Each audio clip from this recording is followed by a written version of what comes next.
মুহাম্মাদুর রাসূলুল্লাহ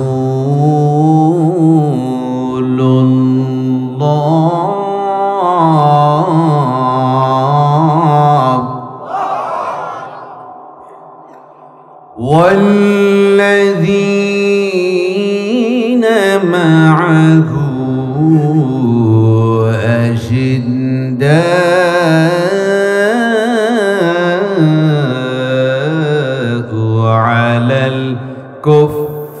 الكفار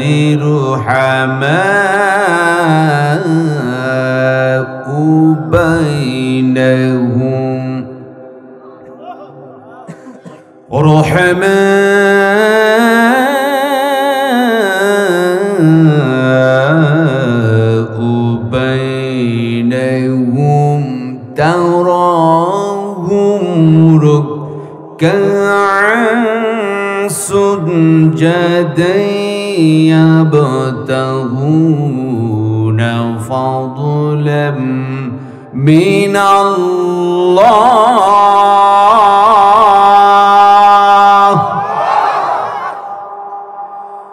فضلا من الله ورضوانا আল্লাহ রাব্বুল আলামিন কোরআনুল কারীমের সূরা ফাতহির 26 পারার এই সূরা ফাতহির সর্বশেষ আয়াতে কারিমার প্রথম অংশ আমি তেলাওয়াত করেছি। আল্লাহ পাক সুবহানাহু ওয়া তাআলা তিনি কি বলছেন? আল্লাহ পাক বলছেন মুহাম্মাদুর রাসূলুল্লাহ, মুহাম্মদ সাল্লাল্লাহু আলাইহি ওয়াসাল্লাম তিনি হচ্ছেন আল্লাহর রাসূল। মুহাম্মদ সাল্লাল্লাহু আলাইহি ওয়াসাল্লাম তিনি কি ছিলেন? আল্লাহর রাসূল তিনি ছিলেন একজন নবী ছিলেন, তিনি ছিলেন খাতাবুন নবীন। এরপর আর কোন নবী পৃথিবীতে আসবেন না, তিনি সর্বশেষ নবী। ওয়াল্লাযীনা মাআহু, তার শহীদ যারা আছে, এখানে তার শহীদ যারা আছে বলতে আল্লাহ পাক বুঝিয়েছেন সাহাবীদেরকে। কাদেরকে বুঝিয়েছেন? সাহাবীদেরকে বুঝিয়েছেন। যে এখানে সাহাবীদের কথা বুঝিয়েছেন, তার শহীদ যারা ছিল সাহাবী। আর সাহাবী হচ্ছে তারা যারা ডাইরেক্ট রসুলকে দেখেছেন, সত্য হচ্ছে ঈমান এনেছেন, ঈমানের হালতে যারা রসুলকে দেখলো তারা ছিল কি? সাহাবী। আর যারা রসুলকে ডাইরেক্ট দেখেছেন ঈমান আনেন নাই, এরা ছিল কাফির, এরা ছিল মুশরিক। কথা বলা ঠিক কিনা? আবু জেহেল, উতবা, শাইবা, মুগীরা, উকবা ইবনে মুঈত, নজর ইবনে হারিস, অসংখ্য কাফের ছিল। আবু বকর, ওমর, উসমান, আলী রাদিয়াল্লাহু তাআলা আনহুম আজমাইন, কোন এরা ছিল সাহাবায়ে কেরাম। এখন এই সাহাবী কেমন ছিল এই বিষয়ে আজকে আলোচনা। সাহাবীদের গুণ ছিল দুইটি। কয়টি গুণ? সাহাবীদের গুণ ছিল দুইটি। নাম্বার 1, আশিদ্দাউ আলাল কুফার। এক নম্বর, তারা ছিল খুব কঠোর, অন্যায়ের প্রতিবাদ করে, অন্যায় দেখলে ডাইরেক্ট তারা অ্যাকশন করতেন। জোরে বলুন সুবহানাল্লাহ।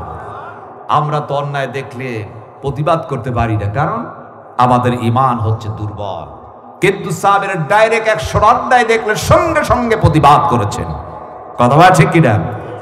এরা ছিল আশিদ্দাউ আলাল কুফার, খুবই কঠোর কাফেরদের প্রতি। 2 নম্বর ছিল রুহামাউ বাইনাহুম, এরা ছিল পরস্পর নিবেদিত প্রাণ। কি মহব্বত, কি প্রেম, ভালোবাসা। একজন সাহাবী আরেকজন সাহাবীর সেই সম্পর্ক ছিল খুবই ভালো। জোরে বলুন সুবহানাল্লাহ। আজকে আমাদের মধ্যে যেই সম্পর্কটা নাই, এক আলেম আর এক আলেমের সাথে কোনো সম্পর্ক নাই, কিন্তু সাহাবীদের মধ্যে সম্পর্ক ছিলেন এক। জোরে বলুন সুবহানাল্লাহ। এখন এই যে আশিদ্দাউ আলাল কুফার, সাহাবীদের যে গুণ আছে, এই গুণটা আমাদের মধ্যে থাকার দরকার আছে কি নাই? আমাদের মধ্যে থাকতে হবে। সাহাবীদের যে গুণ ছিল, প্রত্যেকটি সাহাবী তারা ছিলেন নিষ্পাপ, তাদের মর্যাদা আল্লাহর কাছে অনেক বেশি ছিল। যেমন সাইয়্যিদিনা বিলাল রাদিয়াল্লাহু তাআলা আনহু, মানুষ ছিল কালো কুৎসিত, দিলটা ছিল সাদা ধবধবে। আজান যখন দিতেন আরশ আজিমে আজানের ধ্বনি পৌঁছে যেত। জোরে বলুন সুবহানাল্লাহ। হযরত আলী, মানুষ ছিল ছোট, কিন্তু ঈমানের বহর ছিল অনেক বড়। জোরে বলুন সুবহানাল্লাহ। হযরত আবু বকর, সে তো আরেকজন এমন ব্যক্তি ছিল, তার মর্যাদা আল্লাহ এত বেশি করেছেন, সকলের চাইতে মর্যাদা আবু বকরের বেশি। সুবহানাল্লাহ। হযরত ওমর, তিনি সবচাইতে বড় কঠোর ছিলেন। রাসূল বলেছেন, ওমর যে রাস্তায় হেঁটে যায় ওই রাস্তায় কখনো শয়তান হাঁটে না। সুবহানাল্লাহ বলবেন না? সেই ওমর তাহলে সাহাবীদের মধ্যে যিনি ছিলেন বেটি, তার নাম ছিল হযরতে আলী। খলিফার মধ্যে তিনি ছিলেন চতুর্থ নাম্বার। কয় নাম্বার? মানুষ ছোট, যাকে আল্লাহ পাক, যাকে আসাদুল্লাহিল গালিব, আল্লাহ তাকে বাঘ হিসাবে এই দুনিয়াতে পাঠাইছিলেন। জোরে বল সুবহান। হযরত আলীর মাধ্যমে ইসলাম প্রতিষ্ঠার জন্য তিনি কাজ করে গিয়েছেন। সুবহান। আবার ভাইরা, একটি হাদিস বললে আপনি সহজে বুঝবেন, বুঝার স্বার্থে। যখন খাইবারের জিহাদ হচ্ছে, আবার রাসূল বারবার করে সেনাবাহিনী পাঠিয়ে দিচ্ছেন খাইবারের যুদ্ধে যাতে বিজয় হয়। রাসূল যতবার সেনাবাহিনী পাঠিয়েছেন, ইসলামের বিজয় কেউ আনতে পারেন নাই। নবীজি বললেন, খাইবারের জিহাদ হচ্ছে আল্লাহর জমিনের দ্বীন প্রতিষ্ঠার জন্য, হক আর বাতিলের জিহাদ। বারবার করে সেনাবাহিনী পাঠালাম, ইসলামের বিজয় হলো না। আমি নবীজি এমন একজন সাহাবীর নাম ঘোষণা দিতে চাই, আমার মন বলছে খাইবারের জিহাদের তিনি বিজয় ছিনিয়ে আনবেন। সুবহান।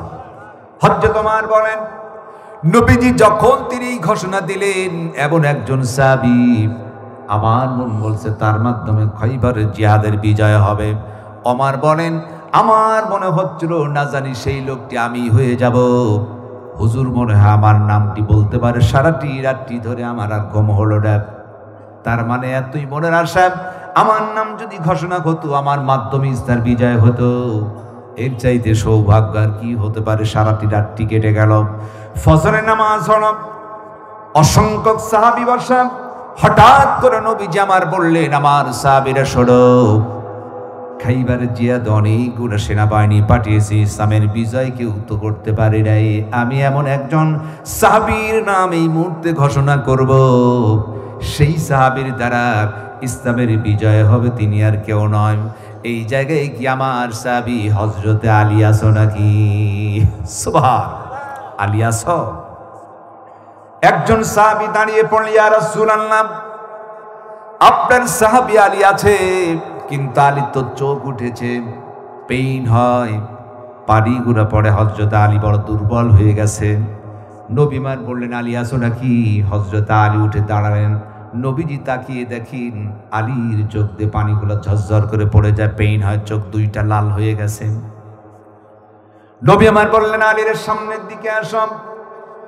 দুইজন সাহাবীর কাঁধে ভর দেয়া হযরত আলী হাঁটতে হাঁটতে আমার নবীজির সামনে যখন হাজির হয়ে গেল, আবার নবীজি তার লালা মোবারক বের করলেন। হযরত আলী দুইটা চোখকে লেপন করে দিলেন। লেপন করতে দেরি হযরতের আলীর চোখ ভালো হয়ে, পেইন বন্ধ হয়ে, আগের চাইতে চোখের দৃষ্টিশক্তি আরো বেশি বেড়ে গিয়েছে। সুবহান। হযরত আলীর চোখের আর ব্যথা নাই, পেইন বন্ধ হয়ে গেল, চোখে আর পানি পড়ে না। নবী আমার বললেন, আলীরে বারবার করে সেনাবাহিনী পাঠালে ইসলামের বিজয় হলো না। ও আলী, যাও, তোমারে জুলফিকার তলার উপর উপহার দিয়ে দিলাম, খাইবারের জিহাদে যাও, তোমার দ্বারা ইসলামের বিজয় হয়ে যাবে। সুবহান। হযরত আলী আবার নবীর দেওয়া জুলফিকার তলোয়ার নিলেন, খাইবারের জিহাদে দাঁড়াই তাকবীর আল্লাহু আকবার স্লোগান দিয়ে ঘোড়ার উপর উঠেছেন। এক হাতে ঢালার একদিকে তলোয়ার নিয়ে যখনই স্লোগান দিয়েছি, নারে তাকবীর আল্লাহু আকবার, কারণ মুসলমানদের তাকবীর আল্লাহু আকবার, আল্লাহু আকবার স্লোগান যখন দেওয়া হয়, কাফের মুরতাদ মুশরিকেরা ভয় ভয়ে কথা বলেন, ঠিক কিনা? আল্লাহু আকবার ধ্বনি যারা হচ্ছে মুনাফিক, যারা ইহুদি খ্রিস্টান, যারা বেঈমান, যারা ধর্মদ্রোহী, তারা আল্লাহু আকবার শব্দকে ভয় পায়। কথা ঠিক কিনা? যেই দলের মধ্যে আল্লাহু আকবার নারে তাকবীর স্লোগান নাই, ওই দল কখনো মুসলমানের দল হতে পারে না। কথা ঠিক কিনা? বিভিন্ন মাহফিলে নারে তাকবীর যখন আওয়াজ দেয়া হতো, বলতো এটা জামাত ইসলামের তাকবীর। কথা বলা ঠিক কিনা? এটা কি জামাত ইসলামের তাকবীর? জামাত ইসলামের তাকবীর? জামাত ইসলামের তাকবীর নয়। ওরা ভয় পেত সব সময়, ইহুদি নাস্তিক কাফের মুশরিকেরা মুসলমানদের একটা আদা কর্মীও যদি হয়, মানুষ যদি ছোট হয়, তাকে দেখে ভয় পায়। এক একজন মুসলমান, মুসলিম জাতি হচ্ছে সিংহের জাতি, রাজ্যে বীরের জাতি। জীবন দিতে রাজি আছে, ফাঁসির কাস্টে ঝুলতে রাজি আছে, বাতিল শক্তির কাছে কখনো মাথা নত করে না। কথা বলে ঠিক কিনা? সেই জাতি মুসলমান। হযরত আলী আল্লাহু আকবারের স্লোগান দিলেন। যখনই তিনি জুলফিকার তলোয়ার নিয়ে খাইবারের জিহাদে চলে গেছেন, কাফেররা চতুর্দিক দিয়ে হযরত আলীকে ঘিরে ফেললেন। হযরত আলীকে ঘিরে ফেললাম, তলোয়ার আঘাতে আলীর বাম হাতে ছিল ঢাল। ঢালটা যখন ভেঙে ফেললেন হযরত আলী, ঢাল যখন ভেঙে গেছেন মনটা বড় খারাপ। নবীজি বলেছেন আমার দ্বারা খয়বরের জিহাদের বিজয় লাভ হবে, কিন্তু হাতের ঢাল তো ভেঙে গেছে, কেমনি জিহাদ করব? হযরত আলী লক্ষ্য করে দেখলেন পাশেই হচ্ছে কামুজ দুর্গের পাল্লা, লোহার গেট দাঁড়িয়ে আছেন। হযরত আলী গিয়ে কামুজ দুর্গের পাল্লা লোহার গেট ধরলেন, একটা টান মারলেন, মারার সঙ্গে সঙ্গে কামুজ দুর্গের পাল্লা লোহার গেট ভেঙে হযরতে আলীর বাম হাতে চলে এসেছে। হযরত আলী কামুজ দুর্গের পাল্লা লোহার গেট বাম হাত দিয়ে উঁচু করে ধরলেন। ডাইরেক্ট আল্লাহু আকবার যখন স্লোগান দিলেন, কাফেরের দৃশ্য দেখে ভয় পেয়ে গেল, তারা পালাইতে শুরু করলেন। আর হযরত আলী অসংখ্য কাফিরকে তলোয়ার দিয়া জাহান্নামে পাঠাইয়া খাইবারের জিহাদে বিজয় ছিনিয়ে আনলেন। হযরত আলীর হাতে থাকা কাবুস দুর্গের পাল্লা তিনি দূরে ছিটকে ফেলে দিলেন। এরপর হযরত আলী চলে এলেন, জুলফিকার তলোয়ার নিয়ে বললেন, ইয়া রাসূলুল্লাহ, ইয়া হাবিবাল্লাহ, হুজুর এই নেন জুলফিকার তলোয়ার, খাইবারে জিহাদের ইসলামের বিজয় ছিনিয়ে এনেছি। আমার নবীজির মনের আনন্দ আর কে দেখি, কতবার সেনাবাহিনী পাঠাইলাম, খাইবার জিহাদের কেউ তো বিজয় ছিনিয়ে আনতে পারেন নাই। আমার সাহাবী হযরত আলী খাইবারের জিহাদের বিজয় ছিনিয়ে এনেছেন। নবী আমার বলেন, আলী রে, খাইবার জিহাদের বিজয় হলো, তবে আমি শুনতে চাই, শুনেছে নাকি কাফেরেরা ঘিরে ফেললো, তোমার বাম হাতে ছিল ঢাল, সেইটা ভেঙে ফেললো, কেমনি করে জিহাদ করেছো? আলী বলেন, ইয়া রাসূলুল্লাহ, হাতের ঢাল তো ভেঙে গেল, তাকে দেখলাম কামুজ দুর্গের পাল্লা দাঁড়ানো, ওইটাকে ধরলাম, টান দিলাম, ভেঙে আমি ঢাল বানায় জিহাদ করে অসংখ্য কাফিরকে জাহান্নামে পাঠায় খাইবারের জিহাদের বিজয় ছিনিয়ে এনেছি। নবী আমার বললেন, আলী রে, কামুজ দুর্গের পাল্লা এই লোহার ঢাল তুমি ঢাল বানায় জিহাদ করেছো। ও আলী, কোথায় সেই ঢাল? বলে, জিহাদের মাঠে দূরে আমি ছিটকে ফেলে দিয়েছি। নবী আমার বললেন, আলী, তুমি কি আমার সামনে সেই কামুজ দুর্গের পাল্লা উঁচু করে দেখাতে পারবা নাকি? জোরে বল সুবহানাল্লাহ। আলী, তুমি কি পারবা? আলী বলেন, হুজুর একটু অনুমতি দেন না, একটু চেষ্টা করি। তার মানে আলী জানে যে আমি ঢাল বানিয়ে জিহাদ করেছি, পারবো না কেন? আল্লাহু আকবার। হযরত আলী আমার নবীর সামনে দাঁড়ানো, লোহার ঢাল আছে, হযরত আলী বাম হাত দিয়া ধরলেন, টান মেরেছেন, কামুজ দুর্গের পাল্লা নড়াইতে পারে নাই। ডান হাত দিয়ে ধরেছেন, একটা টান মেরেছেন, নড়াইতে পারল না। হযরত আলী ডান এবং বাম হাত দুইটা মিলে এমন জোরে টান মেরেছেন, শরীরে যত শক্তি ছিল কিঞ্চিত মাত্র কামুজ দুর্গের পাল্লা নড়াইতে তো পারে নাই। হযরত আলীর লম্পপের গোড়া বেয়ে ঘামগুলা ঝরতে শুরু করলো। হযরত আলীর লজ্জায় মুখটা মলিন হয়ে গেল। সুবহান, লজ্জা পেয়ে গেছে। হ্যাঁ, যেইটাকে আমি ঢাল বানায় জিহাদ করলাম, হুজুরকে বললাম, এখন আমি দুইটা হাত দিয়ে উঁচু করতে পারলাম না। নবী আমার বলেন, আলী, লজ্জার কিছুই নাই। যেই কামুজ দুর্গের পাল্লা তুমি বলেছো ঢাল বানায়া জিহাদ করেছি, ও আলী শোনো, যেটাকে তুই বাম হাতে উঁচু কইরাম ঢাল বানায় জিহাদ করলে তুমি কি বলতে পারো সেই কামুজ দুর্গের পাল্লা লোহার গেটের ওজন কত আছে? হযরত আলী বলেন, ইয়া রাসূলুল্লাহ, কামুজ দুর্গের পাল্লা লোহার ঢালের ওজন কত আমার জানা নেই, তবে আমার কাছে মনে হলো খুবই হালকা, কোনো ওয়েট নাই। বাম হাত দিয়ে শুধুমাত্র ধরেছি, টান মেরেছি, অমনি আমার হাতের সুই এসেছে, আমার কাছে মনে হইল কোনো প্রকার ওজন নাই। নবী আমার বললেন, আলী, তুমি বলছো কাবুস দুর্গের পাল্লা খুবই হালকা, বাম হাত দিয়ে ধরলাম, টান মেরে সমনি উঁচু হয়ে গেল। আলী, শোনে রাখো, কামুজ দুর্গের পাল্লা ওই লোহার গেটের ওজন কম না, ওজন ছিল 80 মণ। যিনি বলেন সুবহানাল্লাহ। ওয়ালি 80 বড় ওজনের লোহার পাল্লা, 80 বড় ওজনের লোহার পাল্লা আল্লাহ তোমার জন্য হালকা করে দিয়েছেন। এটা তোমার কোনো কৃতিত্ব নয়। আল্লাহর জমিনে দ্বীন প্রতিষ্ঠার জন্য নারায়ে তাকবীর আল্লাহু আকবারের স্লোগান দিয়ে যখনই তুমি কামুজ দুর্গের পাল্লা টান মেরেছ, আমার রব তোমার ঈমানের শক্তি এত বৃদ্ধি করে দিয়েছেন। 80 বড় ওজনের লোহার পাল্লা আল্লাহ তোমার জন্য হালকা বানিয়ে দিয়েছেন। জোরে বলো আল্লাহু আকবার। জিহাদের মাঠে সাহায্য করেছেন কে? আরো জোরে বলেন কে? 80 বড় ওজনের লোহার পাল্লা আল্লাহ হালকা বানিয়ে দিয়েছেন। আল্লাহ বারবার করে সাহায্য করেছেন, এখনো তিনি সাহায্য করবেন। কথা বলেন ঠিক কিনা? এই জন্য আল্লাহ রাব্বুল আলামিন বলেন ওয়ালা তাহিনু ওয়ালা তাহজানু ওয়া আনতুমুল আ'লাউনা ইন কুনতুম মুমিনিন। জোরে বলুন আল্লাহু আকবার। ও মুমিন, টেনশন করো না, চিন্তার কিছুই নেই, পেরেশানি হওয়ার কিছুই নাই। আমি আল্লাহ রাব্বুল আলামিন মুমিনের গলায় তো বিজয়ের মালা পরায়া দিব। জোরে বলুন সুবহানাল্লাহ। বিজয় দিবেন কে? আরো জোরে বলেন কে? হতাশ হওয়ার কিছুই নাই, 100% আল্লাহ রাব্বুল আলামিন বিজয় দিবেন। কথা বলেন ঠিক কি না? এই জন্য আমার ভাইরা আল্লাহ রাব্বুল আলামিন বললেন সাহাবীদের দুইটি গুণ, এক নাম্বার আশিদ্দে ওয়ালাল কুফর, এরা ছিল খুবই কঠোর। তারা অন্যায় দেখলে ডাইরেক্ট তারা প্রতিবাদ করেছেন। এর মধ্যে সবচাইতে কঠোর ছিলেন, তার নাম ছিল হযরত ওমর। হযরত ওমর ফারুক যখন তিনি রাষ্ট্রপ্রধান, ইসলামের খলিফা হয়ে গেলেন, দেশ যখন শাসন করতেছিলেন, ওমর এমন একজন কঠোর মার্কা মানুষ। সেই ওমর ডাক দিয়ে বললেন রব্বুল আলামিন, আমার রাষ্ট্রে যদি একটা কুত্তাও না খেয়ে মরে যায়, কিয়ামতের দিন হযরত ওমরকে জবাবদিহি করতে হবে। সুবহানাল্লাহ, কি ভয় ছিল! আল্লাহু আকবার।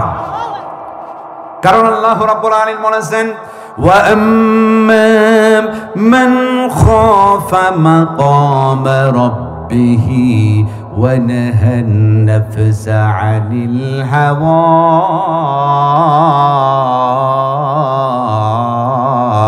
فإن الجنة هي المأوى।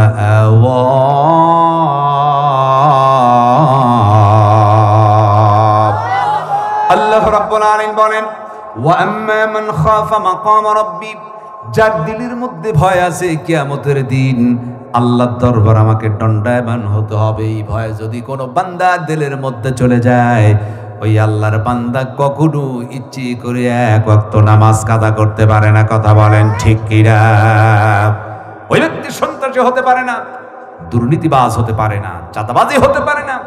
ওই ব্যক্তি জনগণের লক্ষ লক্ষ কোটি কোটি টাকা কখনো আত্মসাৎ করতে পারে না। কথা বলেন ঠিক কিনা? আজ আমাদের দেশের কত এমপি মন্ত্রী কোটি কোটি টাকা মালিক হয়ে গেছে। কথা আছে কিনা? কত যে টাকার মালিক আল্লাহই ভালো জানে। দেশ যখন স্বাধীন হলো, সব বাংলাদেশ ছেড়ে পালাইতে শুরু করলো। কথা ঠিক কিনা? এরা বলেছিল আমরাই সবচাইতে ভালো, কিন্তু পালালো কেন? কথা আছে কিনা? তোমরা যদি ভালোই হবে তাহলে পালিয়ে গিয়েছো কেন? বাংলাদেশে ফিরে আসো, আমরা দেখবো তুমি কত ভালো। কথা বলে ঠিক কিনা? এরা নিজেকে ভালো দাবি, কত কোটি কোটি টাকা আত্মসাৎ করেছে। কথা বলে ঠিক কিনা? আবার দুঃখ লাগে, ওই সিলেটের কালোমানিক প্রধান বিচারপতি, তিনি যখন সাইদি সাহেবের বিপক্ষে রায় লিখলেন, তিনি লাইভে এসে আনন্দ করে গর্ব করে বলেছিল সাইদি সাহেবকে ফাঁসির রায় দিয়াতে আমি চরম আনন্দিত। জেরে বলুন নাউজুবিল্লাহ। সাইদি সাহেবের রায় দিয়াতে কালামানিক সেই দিন আনন্দিত হয়েছিলেন। কোথায় গেল সেই আজ কালোমানিক? কথা আছে কিনা? দেশ পরিবর্তন হলো, একজন বিচারক কালামানিক, শক্ত মানিক নরম বিচারা ইন্ডিয়ার মধ্যে কলার পাতার উপর শুইয়াছিল। কথা আছে কিনা? আমি সিলেটে গিয়েছি, সিলেটের মানুষ অতিথি পরায়ণ, মেহমানদারি করে বেশি।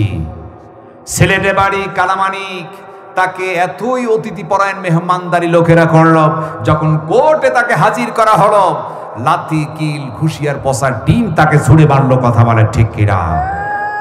লাঞ্ছনা দেন কে? ওয়া মাকারু ওয়া মাকারাল্লাহু খায়রুল মাকিরিন। সমস্ত যতই তোমরা ষড়যন্ত্র কৌশলবাজি হও না কেন, আল্লাহর কৌশলের কাছে কোনো কৌশল চলে না। কথা ঠিক কিনা? তারা কৌশল করে 41 সালের ঘোষণা দিয়েছিল, আল্লাহ কোনো কৌশল তাদের স্থায়ী রাখতে দেয়। চেষ্টা করেছিল, কম করে নাই। কত মায়ের বুক খালি করে দিয়েছ। কথা বলা ঠিক কিনা? বিশ্বনন্দিত মুফাসসির কোরআন আল্লামা দেলাওয়ার হোসেন সাঈদী বিনা অপরাধে 13টি বছর তাকে কারাগারের মধ্যে আটকিয়ে রাখা হলো। শুধু তাই নয়, এরপর তাকে চিকিৎসার নামে হাসপাতালের ইনজেকশনের মাধ্যমে তাকে শহীদ করে দেয়া হলো। সেই আল্লামা দেলাওয়ার হোসেন সাঈদী 50টি বছর যিনি তাফসীরুল কোরআন মাহফিলে কোরআন দিয়ে বক্তব্য দেওয়ার কারণে হাজার হাজার বেধর্মী যারা ইসলামকে কবুল করেছিল, সেই সাঈদী সাহেবকে যারা তোমরা ইনজেকশনের মাধ্যম দিয়ে তাকে শহীদ করে দিয়েছ, বাংলার জমিনে তোমাদের বিচার হবেই। কথা বলেন ঠিক কিনা?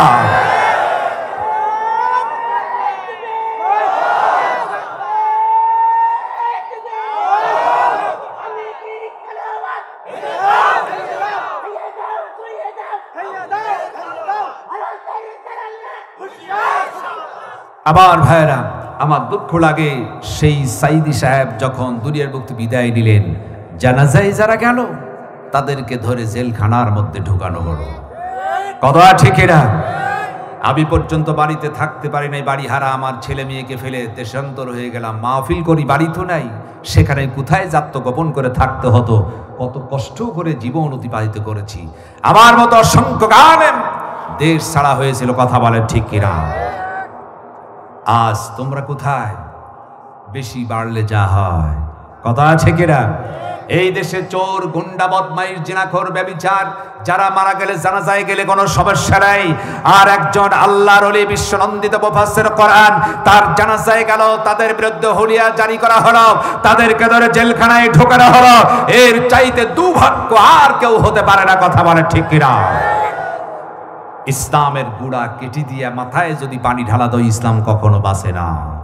গাছের গুড়া কাটলে মাথায় পানি ঢাকলে বাঁচবে? ফজরের সময় হলে দেশনেত্রী শেখ হাসিনা তিনি জায়নামাজ খুঁজতেন, তাহাজ্জুদের নামাজ পড়তেন, তাসবিহ পড়তেন, আর এই দুনিয়ার মুখ থেকে সূক্ষ্ম কায়দায় ইসলামের শিকড় কেটে, মূল কেটে দিয়ে ইসলামকে দুনিয়ার মুখ থেকে বিদায় করে ষড়যন্ত্র করেছিল। কথা বলে ঠিক কিনা? কুফরি মতবাদ যখন প্রতিষ্ঠিত হলো, ঢাকা বিশ্ববিদ্যালয়ের সিলেবাস, ঢাকা বিশ্ববিদ্যালয়ের মনোগ্রামতে ইকরা বিসমি রাব্বিকাল্লাযী খলাককে উঠিয়ে দিল। কথা আছে কিনা? শুধু তাই নয়, পার্লামেন্ট থেকে বিসমিল্লাহির রহমানির রহিম তুলে দেওয়ার জন্য ষড়যন্ত্র করেছিল। তাওহীদি জনতা এটা করতে দেয় নাই। কথা বলা ঠিক কিনা? এরা ইসলামের অনেক ক্ষতি করেছে। আজকে আমার দুঃখ লাগে, আয়না ঘর বানালো। আর এই আয়না ঘরের মধ্যে কত মানুষকে সেখানে বন্দী রাখলো। কত কষ্ট! এই আয়না ঘর নষ্ট করা যাবে না, ওদেরকে ধরে এই আয়না ঘরের মধ্যে বন্দী রাখা হবে। কথা বলা ঠিক কিনা? ফিরে আসো, আয়না ঘর তোমাদের জন্য ওয়েলকাম, অপেক্ষা করছেন। কথা বলা ঠিক কিনা? আমার ভাইয়েরা, হযরত ওমর এমন একজন খলিফা, তিনি বললেন, একটা কুত্তাও যদি না খেয়ে মারা যায়, কিয়ামতের দিন আল্লাহর দরবারে জবাবদিহি করতে হবে। সেই খলিফা ওমর যখন ক্ষমতা এলেন, রাত্রির অন্ধকারে যখন গ্রামের মধ্যে ঢুকেছেন, কোনো মানুষ কষ্ট আছে নাকি? হযরত ওমর ঘুরতে ঘুরতে একটা বাড়ির দরজার সামনে গেলেন, কান্নার আওয়াজ চলে এলো। কয়েকজন সন্তান কান্দার বলে, মা কয়েকটা দিন হলো ক্ষুধার যন্ত্রণায় বাঁচিরা, তুমি শুরু সিদ্ধ করো, পানি খেতে তো আমারে দাও না। মহিলাটি ডেকে বলল, বাবা 3টা দিন হলো আমাদের খলিফা হযরত ওমর আমাদের খোঁজ নেয় না, 3টা দিন বাড়িতে কোনো খাবার নাই। শোনার সঙ্গে সঙ্গে হযরত ওমর চমকে উঠলেন, আমার রাজ্যে কয়েকটা পানি না খেয়ে মারা যায়। বাইতুল মালে দৌড়ে গিয়ে খাবার পারলেন। ভিত্ত আসলামকে বলল, মাথায় উঠিয়ে দাও। তিনি বললেন, আপনি তো খলিফা, আমার মাথায় দেন। বলে, না, কিয়ামতের দিন যদি আমার গোড়ার বোঝা তুমি বহন করতে পারো তাহলে তুমি নাও। খলিফা ওমর নিজে বুঝে বহন করে খাবার তাদের কাছে পৌঁছিয়ে দিলেন। জোরে বলো সুবহানাল্লাহ। হযরত ওমর এমন একজন খলিফা ছিলেন, খলিফাতুল মুসলিমিন আমিরুল মুমিনিন হযরত আলী যখন তিনি রাষ্ট্র পরিচালনা করেছেন, আল্লাহর কালাম কোরআন দিয়ে রাষ্ট্র পরিচালনা করেছিল বলে হযরত ওমর ফারুক রাদিয়াল্লাহু তাআলা আনহুর রাষ্ট্রে কোনো প্রকার সন্ত্রাসী, দুর্নীতি, চাঁদাবাজি ছিল না। কথা বলেন ঠিক কিনা? সেখানে দুর্নীতি নাই, চাঁদাবাজি নাই, ডাকাতি নাই, গান বাজনা নাই, কিচ্ছু নাই। অথচ আমাদের বাংলাদেশের দুর্নীতি, চাঁদাবাজি, ডাকাতি, গান বাজনা আছে কি নাই? আছে কি নাই? সয়লাব হয়ে যায়। আমাদের দেশে যখন অনুষ্ঠান হয়, গান যদি না বাজে তাহলে শুদ্ধই হয় না। এই এলাকায় কি গান বাজে? গান বাজে? গানকে আল্লাহ পাক হারাম করে দিয়েছেন। কথা বলেন ঠিক কিনা? হযরত ওমর একদিন রাত্রির অন্ধকারে বের হয়েছেন মানুষের খোঁজ খবর নিতে। দেখলেন ওমরের কানে একটা গানের আওয়াজ। ব্যাপার, গান কে গায়? গভীর রাত, তারপরে মহিলার কণ্ঠে আওয়াজ।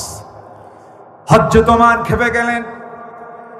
আমি কোরআন দিয়ে রাষ্ট্র পরিচালনা করি, আমার দেশে গান বাজাতে কেউ সাহস পায় না, কোনো মদখোর নাই, ব্যভিচার জিনাখোর কেউ নাই, অন্যায় করতে সাহস পায় না। কার এত বড় সাহস?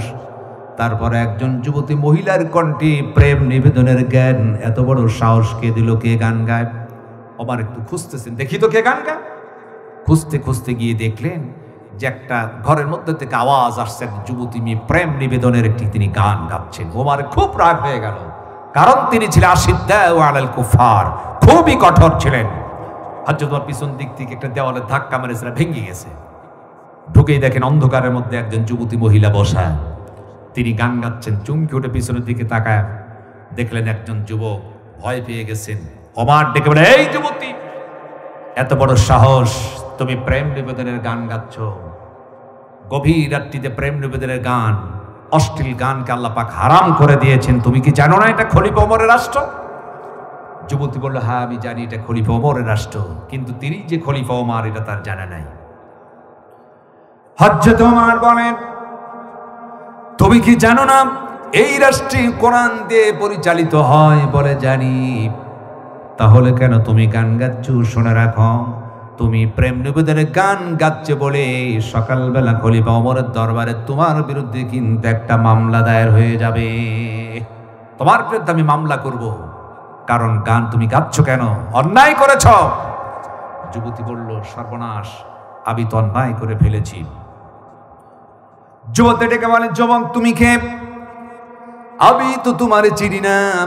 অন্যায় যখন করেছি, কারণ আমি সূরা লুকমানের 6 নম্বর আয়াত লঙ্ঘন করে ফেলেছি। কারণ আল্লাহ বলেন, ওয়া মিনান নাসি মান ইয়াশতারি লাহওয়াল হাদিসি লিয়ুদিল্লা আন সাবিলিল্লাহি বিগাইরি ইলম ওয়া ইয়াত্তাখিযুহা হুজওয়া উলাইকা লাহুম আযাবুম মুহিন।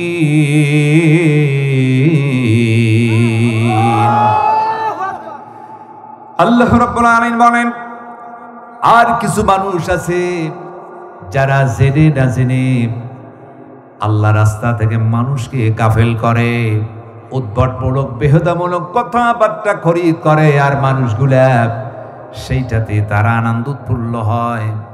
আল্লাহ রব্বুল আলামিন তাদের জন্য লাঞ্ছনাকরদায়ক আযাব রেখেছেন। ওরে যুবক শোনো, আমি তো গান গেয়েছি, নিঃসন্দেহে অন্যায় করে ফেলেছি, এটা তো আমার জন্য ঠিক হয় নাই। আমি তো সূরা লুকমানের 6 নম্বর আয়াত লঙ্ঘন করে ফেলেছি। মেহেরবানি করে শোনো, আমার বিরুদ্ধে যদি একটা মামলা দায়ের হয়ে থাকে, যুবক আমি তোমার চিনি না, খলিফা ওমরের দরবারে তোমার বিরুদ্ধে হবে 4টি মামলা।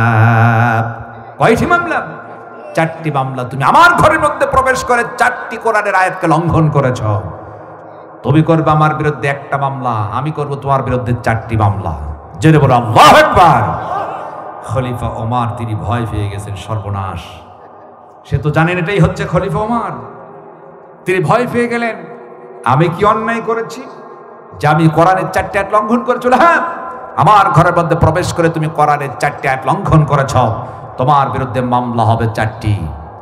এখন খলিফা ওমর পরিচয় না দিয়া বলতেছে, যুবতী কি আমি অন্যায় করেছি তাহলে আমারে বলো। যুবতী দেখে বলে, হ্যাঁ যুবক, আমি কিন্তু তোমারে চিনি না। এক নাম্বার সূরা বাকারার 189 নাম্বার আয়াত কিন্তু তুমি লঙ্ঘন করে ফেলেছ। আল্লাহ রাব্বুল আলামিন বলেন, ওয়ালাইসাল বিররু বিআন তা'তুল বুয়ুতা মিন যুহুরিহা ওয়ালাকিন্নাল বিররা মান ইত্তাকা ওয়া আতুল বুয়ুতা মিন আবওয়াবিহা ওয়াত্তাকুল্লাহা লাআল্লাকুম তুফলিহুন। আল্লাহ রাব্বুল আলামিন বলেন, আল্লাহ রাব্বুল আলামিন তাদেরকে ভালোবাসেন না যারা পিছন দিক দিয়ে ঘরের মধ্যে প্রবেশ করে, তাদেরকে ভালোবাসেন না। বরং আল্লাহ রাব্বুল আলামিন যারা হচ্ছেন পরেশগারী মুত্তাকি, তাদেরকেই তো ভালোবাসেন। আর আল্লাহ বলেছেন, আমার কাছে পছন্দনীয় নয় যে তোমরা পিছন দিক দিয়ে ঘরের মধ্যে প্রবেশ করবে, বরং পিছন দিক দিয়ে প্রবেশ না করে দরজা দিয়ে তোমরা প্রবেশ করো। নির্দেশ করেছেন কে? আরো জোরে বলেন কে? বাড়ির পিছন দিক দিয়ে পিছন দরজা দিয়ে ঢুকতে আল্লাহ নিষেধ করেছেন, এটা পছন্দনীয় নয়। কারো বাড়িতে যদি প্রবেশ করতে হয়, মেন গেট সামনে দিয়ে প্রবেশ করতে হবে। যুবক, এক নাম্বার তুমি অন্যায় করেছো, আমার বাড়িতে প্রবেশ করেছো দরজা দিয়ে প্রবেশ না করে পিছন দিক দিয়ে প্রবেশ করে সূরা বাকারার 189 নাম্বার আয়াত তুমি লঙ্ঘন করে ফেলেছ। যুবক শোনা রাখো, এই জন্যই করেছ, এই জন্য তোমার বিরুদ্ধে একটা সকালবেলা মামলা হবে। তুমি কোরআনুল কারীমের সূরা বাকারার 189 নাম্বার আয়াত লঙ্ঘন করলে তোমার বিরুদ্ধে কিন্তু মামলা হবে। জোরে বলুন আল্লাহু আকবার। হযরত ওমর চরম ভয় পেয়ে গেলেন। কথা তো ঠিক।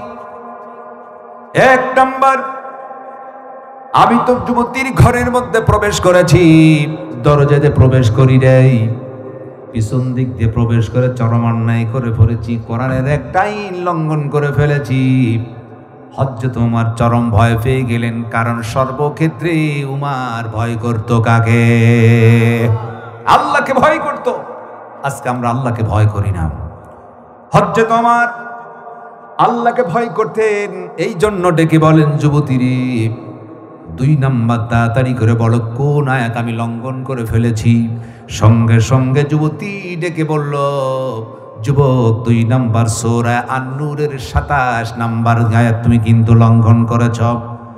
আল্লাহ রাব্বুল আলামিন বলেন, ইয়া আইয়ুহাল্লাযীনা আমানু লা তাদখুলু বুয়ুতান গায়রা বুয়ুতিকুম হাত্তা তাসতানিসু ওয়া তুসাল্লিমু আলা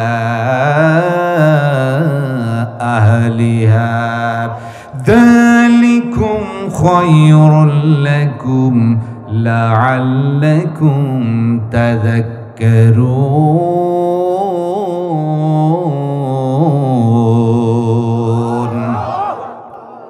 আল্লাহ রাব্বুল আলামিন বলেন, ইয়া আইয়ুহাল্লাযীনা আমানু, হে মুমিনগণ, মুমিনদেরকে ডেকে বললেন, লা তাদখুলু, প্রবেশ করতে পারবে না, বুয়ুতান গায়রা বুয়ুতিকুম, খবরদার নিজের ঘর ব্যতীত অন্য কারো ঘরে তোমরা প্রবেশ করতে পারবে না। হাত্তা, অতক্ষণ পর্যন্ত, তাস্তানিসু, যতক্ষণ পর্যন্ত তোমরা অনুমতি না পাও। বিনা অনুমতিতে কারো ঘরের মধ্যে প্রবেশ করতে পারবে না। যুবক, 2 নাম্বার তুমি অন্যায় করেছো, আমার ঘরে প্রবেশ করেছো, একবারও কিন্তু তুমি আমার কাছে অনুমতি নাও নাই। আল্লাহু আকবার। যুবক, তুমি সূরা আন-নূরের 27 নাম্বার আয়াত কিন্তু লঙ্ঘন করেছো, আমার ঘরের মধ্যে প্রবেশ করেছে, একবারও কিন্তু অনুমতি নাও নাই।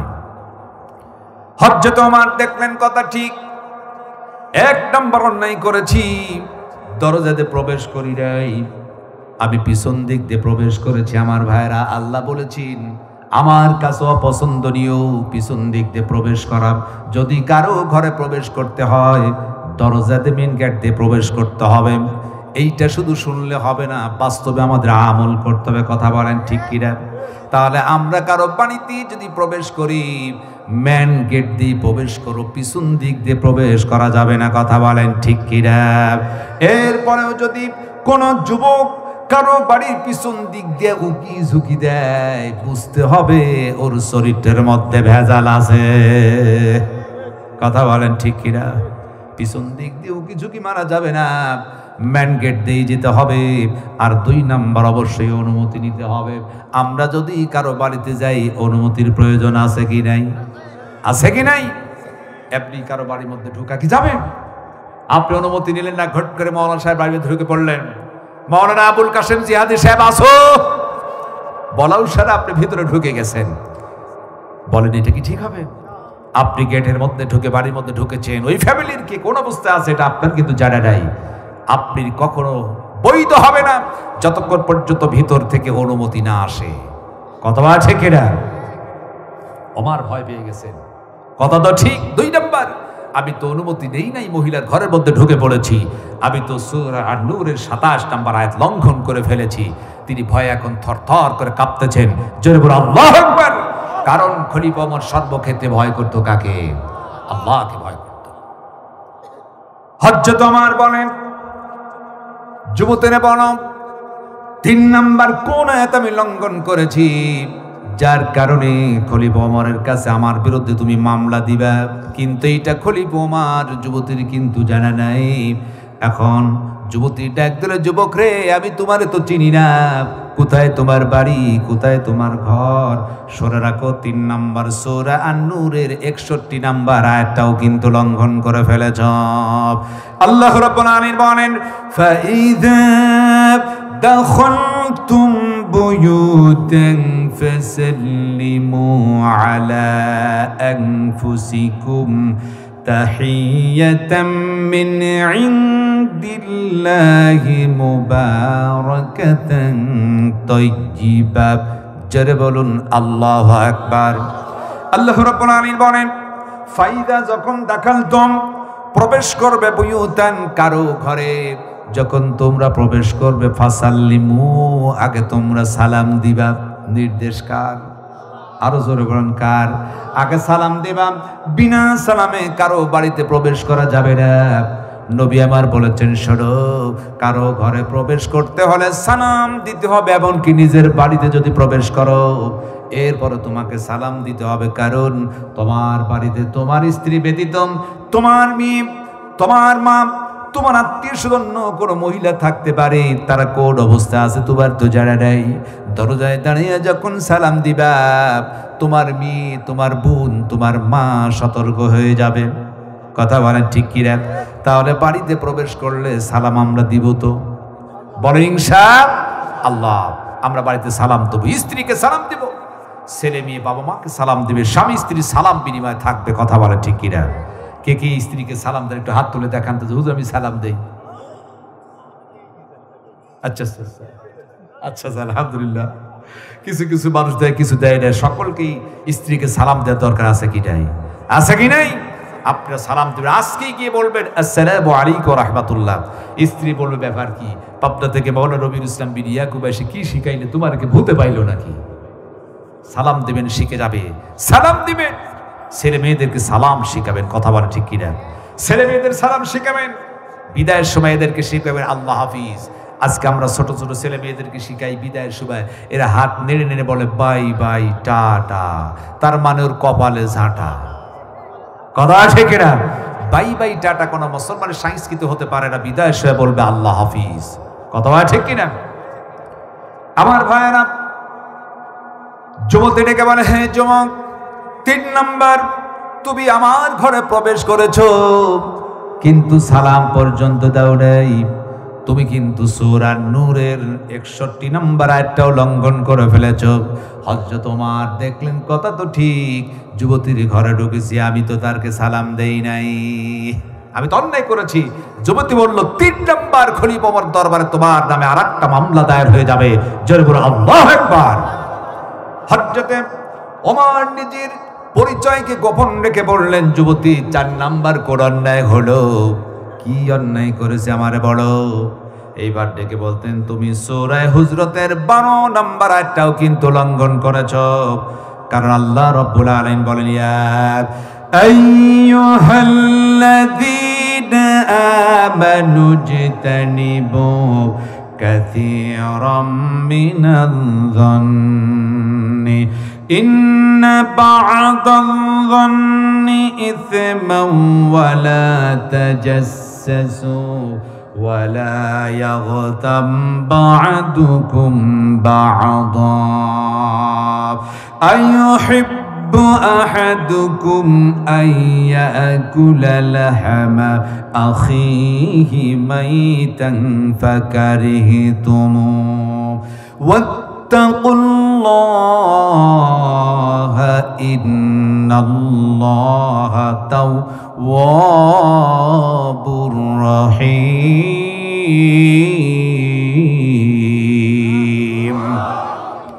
আল্লাহ রাব্বুল আলামিন বলেন, ইয়া আইয়ুহাল্লাযীনা আমানু, হে মুমিনগণ, আমানু ইজতানিবু কাসীরাম মিনায-যন্নি, তোমরা অধিক অনুমান থেকে বিরত থাকো।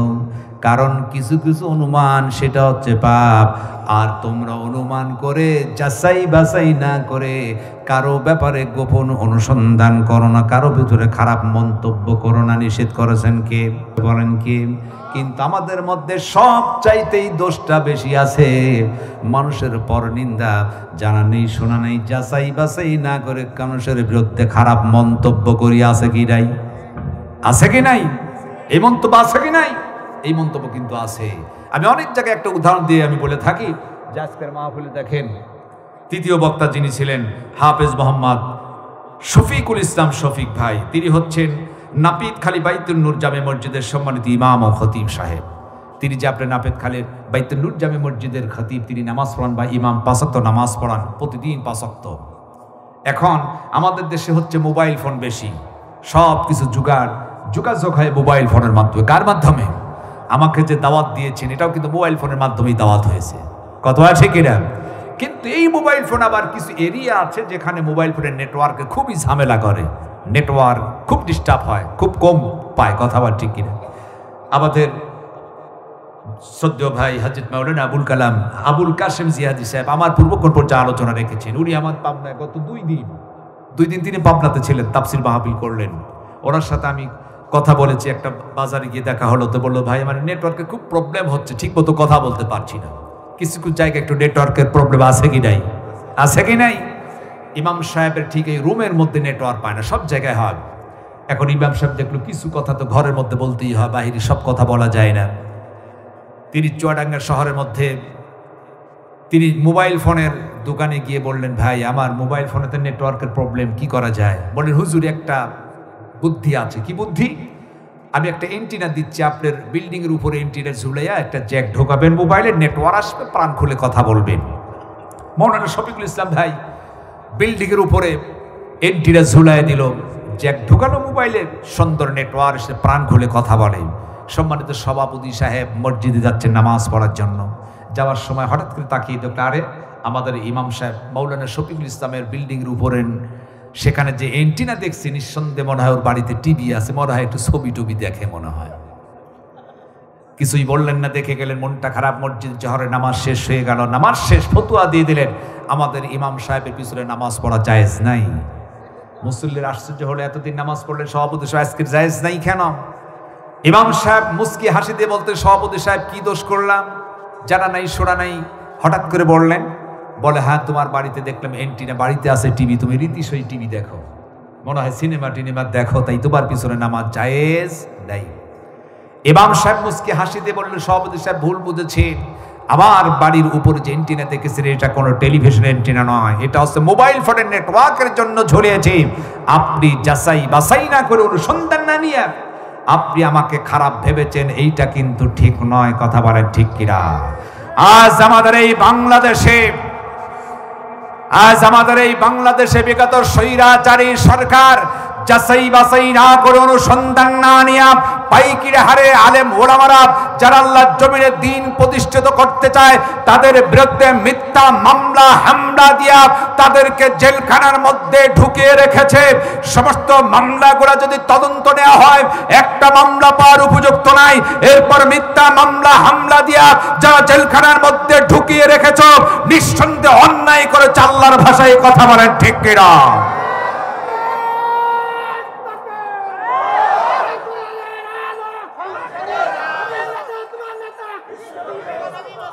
আমার ভাইয়েরা কত হয়রানি মিথ্যা মামলা দিয়া। কোথায় কোন দেশে কে খুন হইল, এই খুনের দায় চাপায় দিল মওলানা আবুল কাসেম জিহাদি খুন করছে, সে সেখানে ছিলই না। কথা বলো ঠিক কিনা? কোথায় থেকে কি হলো? অমুক জায়গায় বাড়ি পুড়িয়েছে, মন্দির পুড়ায় দিয়েছে। কে পুড়ায় দিয়েছে? মওলানা শফিকুল ইসলাম পুড়াইছে। আচ্ছা বলেন তো, এরা তো বেরিয়ে হয় রে ওই দিন নেই।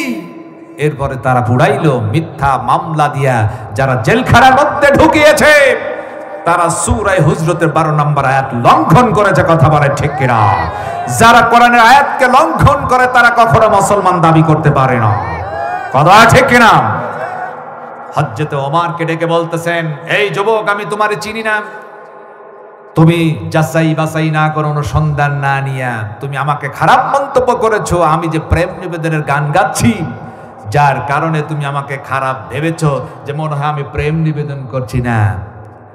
তোমার যাচাই বাছাই করা উচিত ছিল আমি কেন প্রেম নিবেদনের গান গাচ্ছি, এটা তুমি কি আমাকে একবারে প্রশ্ন করেছো?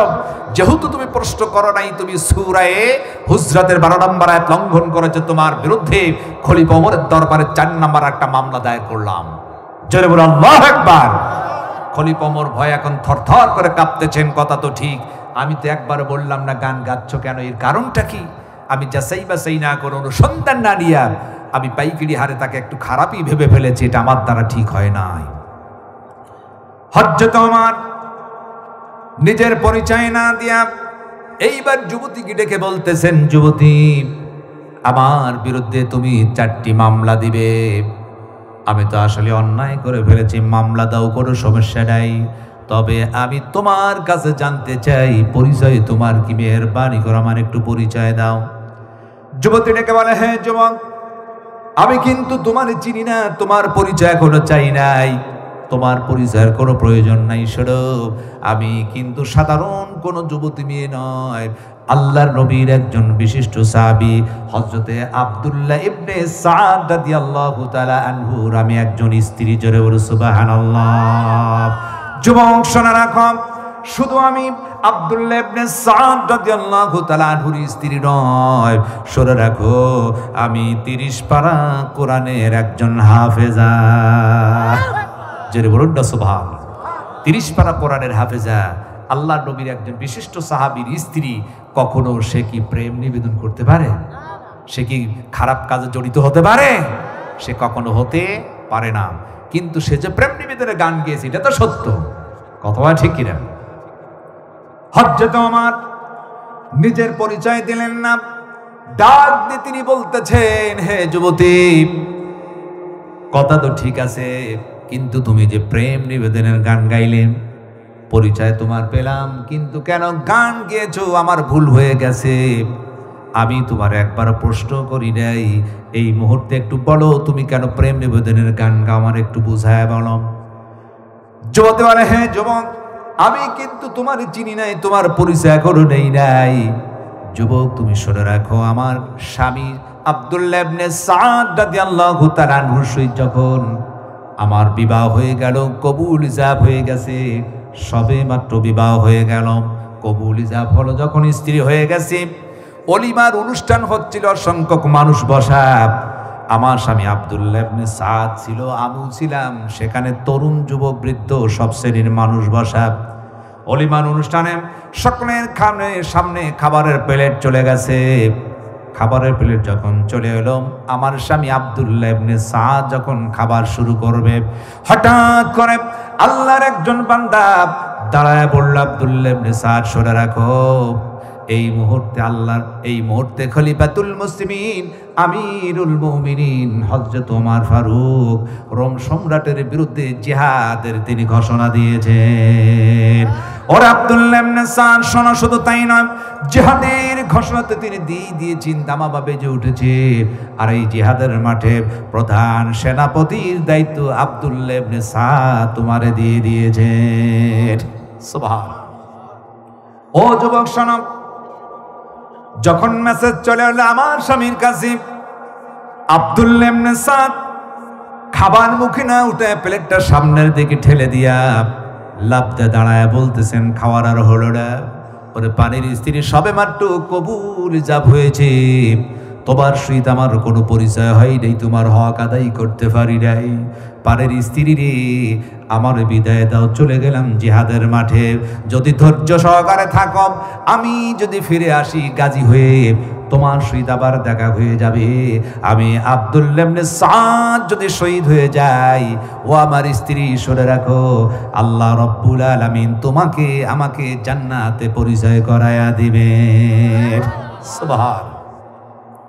যুবক শোনো, আমার স্বামী যখন এই কথা বললেন, একজন বৃদ্ধ মানুষ দাঁড়ায় বলতেন, আব্দুল্লাহ রে শোনো, সবে মাত্র বিবাহ করেছ, তোমার নতুন স্ত্রীকে ফেলে এখনো হক আদায় হয় নাই, পরিচয় হয় নাই, তোমাকে জিহাদে যাওয়ার কোনো প্রয়োজন নাই, জিহাদে যাওয়া লাগবে না।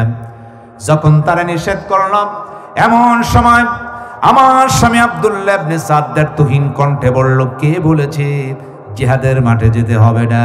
আল্লাহ রাব্বুল আলামিন তিনি বলেছেন, আতিউল্লাহ ওয়া আতিউর রাসূল ওয়া উলুল আমরি মিনকুম। জোরে বলুন আল্লাহু আকবার। আল্লাহ বলেছেন আতিউল্লাহ, আল্লাহর ইত্তেবা, ওয়া আতিউর রাসূল, 2 নাম্বার রাসূলের ইত্তেবা, ওয়া উলুল আমরি মিনকুম, 3 নাম্বার নেতা যিনি হচ্ছেন উলুল আমর, ওই নেতার অনুসরণ করা ফরজ। যেই নেতা হচ্ছে নামাজি, যার চরিত্র ভালো, যিনি কোরআন হাদিস যে রাষ্ট্র পরিচালনা করেন, তার হুকুম মানা আল্লাহ ফরজ করে দিয়েছে। আমার যিনি হচ্ছেন খলিফাতুল মুসলিমিন আমিনুল মুমিনিন হযরত ওমর ফারুক, তিনি কোরআন দিয়ে রাষ্ট্র পরিচালনা করেন। তিনি একজন নামাজি, তিনি একজন আল্লাহওয়ালা, তার হুকুম মানা আমার জন্য ফরজ। আমার ভাইরা, এমন কোন সরকার যদি হয় নিজেও নামাজ পড়ে না, নামাজের জন্য কাউকে বলে না, চরিত্র খারাপ, আল্লাহ নাই, রসুল নাই, কিছুই নেই, তার হুকুম মানা কিন্তু ফরজ নয়। কথা বলেন ঠিক কিনা? কিন্তু যিনি হবে দিনদার, পরহেজগার, কোরআন দিয়ে রাষ্ট্র পরিচালনা করেন, ইনসাফ ভিত্তিক চলেন, রাসূলের আদর্শ বাস্তবায়ন করতে যায়, তার হুকুম মানাটা আল্লাহ ফরজ করে দিয়েছেন। কথা বলেন ঠিক কিনা? সুতরাং এই মুহূর্তে আমাকে জিহাদের মাঠে যেতে হবে। যুবক শুনে রাখো, আমার স্বামী আব্দুল্লাহ ইবনে সাদ রাদিয়াল্লাহু তাআলা আনহু আমার কাছ থেকে বিদায় নিয়ে জিহাদের মাঠে চলে গেলেন। 3 মাসের জন্য জিহাদের জন্য ছুটি নিয়ে চলে যাওয়া হলো। আমি ঘরের মধ্যে অপেক্ষা করতেছিলাম কখন যেন আমার স্বামী বাড়িতে ফেরত চলে আসবেন। 3 মাস অপেক্ষা করছি সেজে গুজে আমার স্বামীকে ওয়েলকাম জানানোর জন্য দরজায় আমি বসা। 3 মাস হয়ে গেছে। আমার স্বামী বলেছেন 3 মাসের জন্য জিহাদে যাই, গাজী হলে ফিরে আসবো, শহীদ হলে জান্নাতে দেখা। 3 মাস হয়ে গেছে। হঠাৎ করে দরজায় কে যেন এসে নক করলো, সালাম দিলেন, দরজা খুলে দিলেন। যুবতী বলে, যুবক রে, আমি দেখলাম আল্লাহর একজন বান্দা একটা চিঠি আমার হাতে দিল। চিঠি খুললাম, এই চিঠির মধ্যে দেখলাম আমার স্বামী আব্দুল্লাহ ইবনে সাদ লিখেছে, ওরে আমার পারের স্ত্রী স্বরূপ 3 মাসের জন্য খলিফা ওমর আমাকে সেনাপ্রধান বানালো। জিহাদের মাঠে এসেছি, ইসলামের বিজয় করেছি, বাড়িতে আসতে চাইলাম, কিন্তু খলিফা ওমর আমাকে বাড়িতে আসতে দিল না। ওরে আমার স্ত্রী আবার আরেকটা দেশে আমাকে পাঠিয়ে দিয়েছি 3 মাসের জন্য, সেটা প্রদানের দায়িত্ব আমি পালন করছি। তুমি ধৈর্য ধর, অপেক্ষায় থাকো।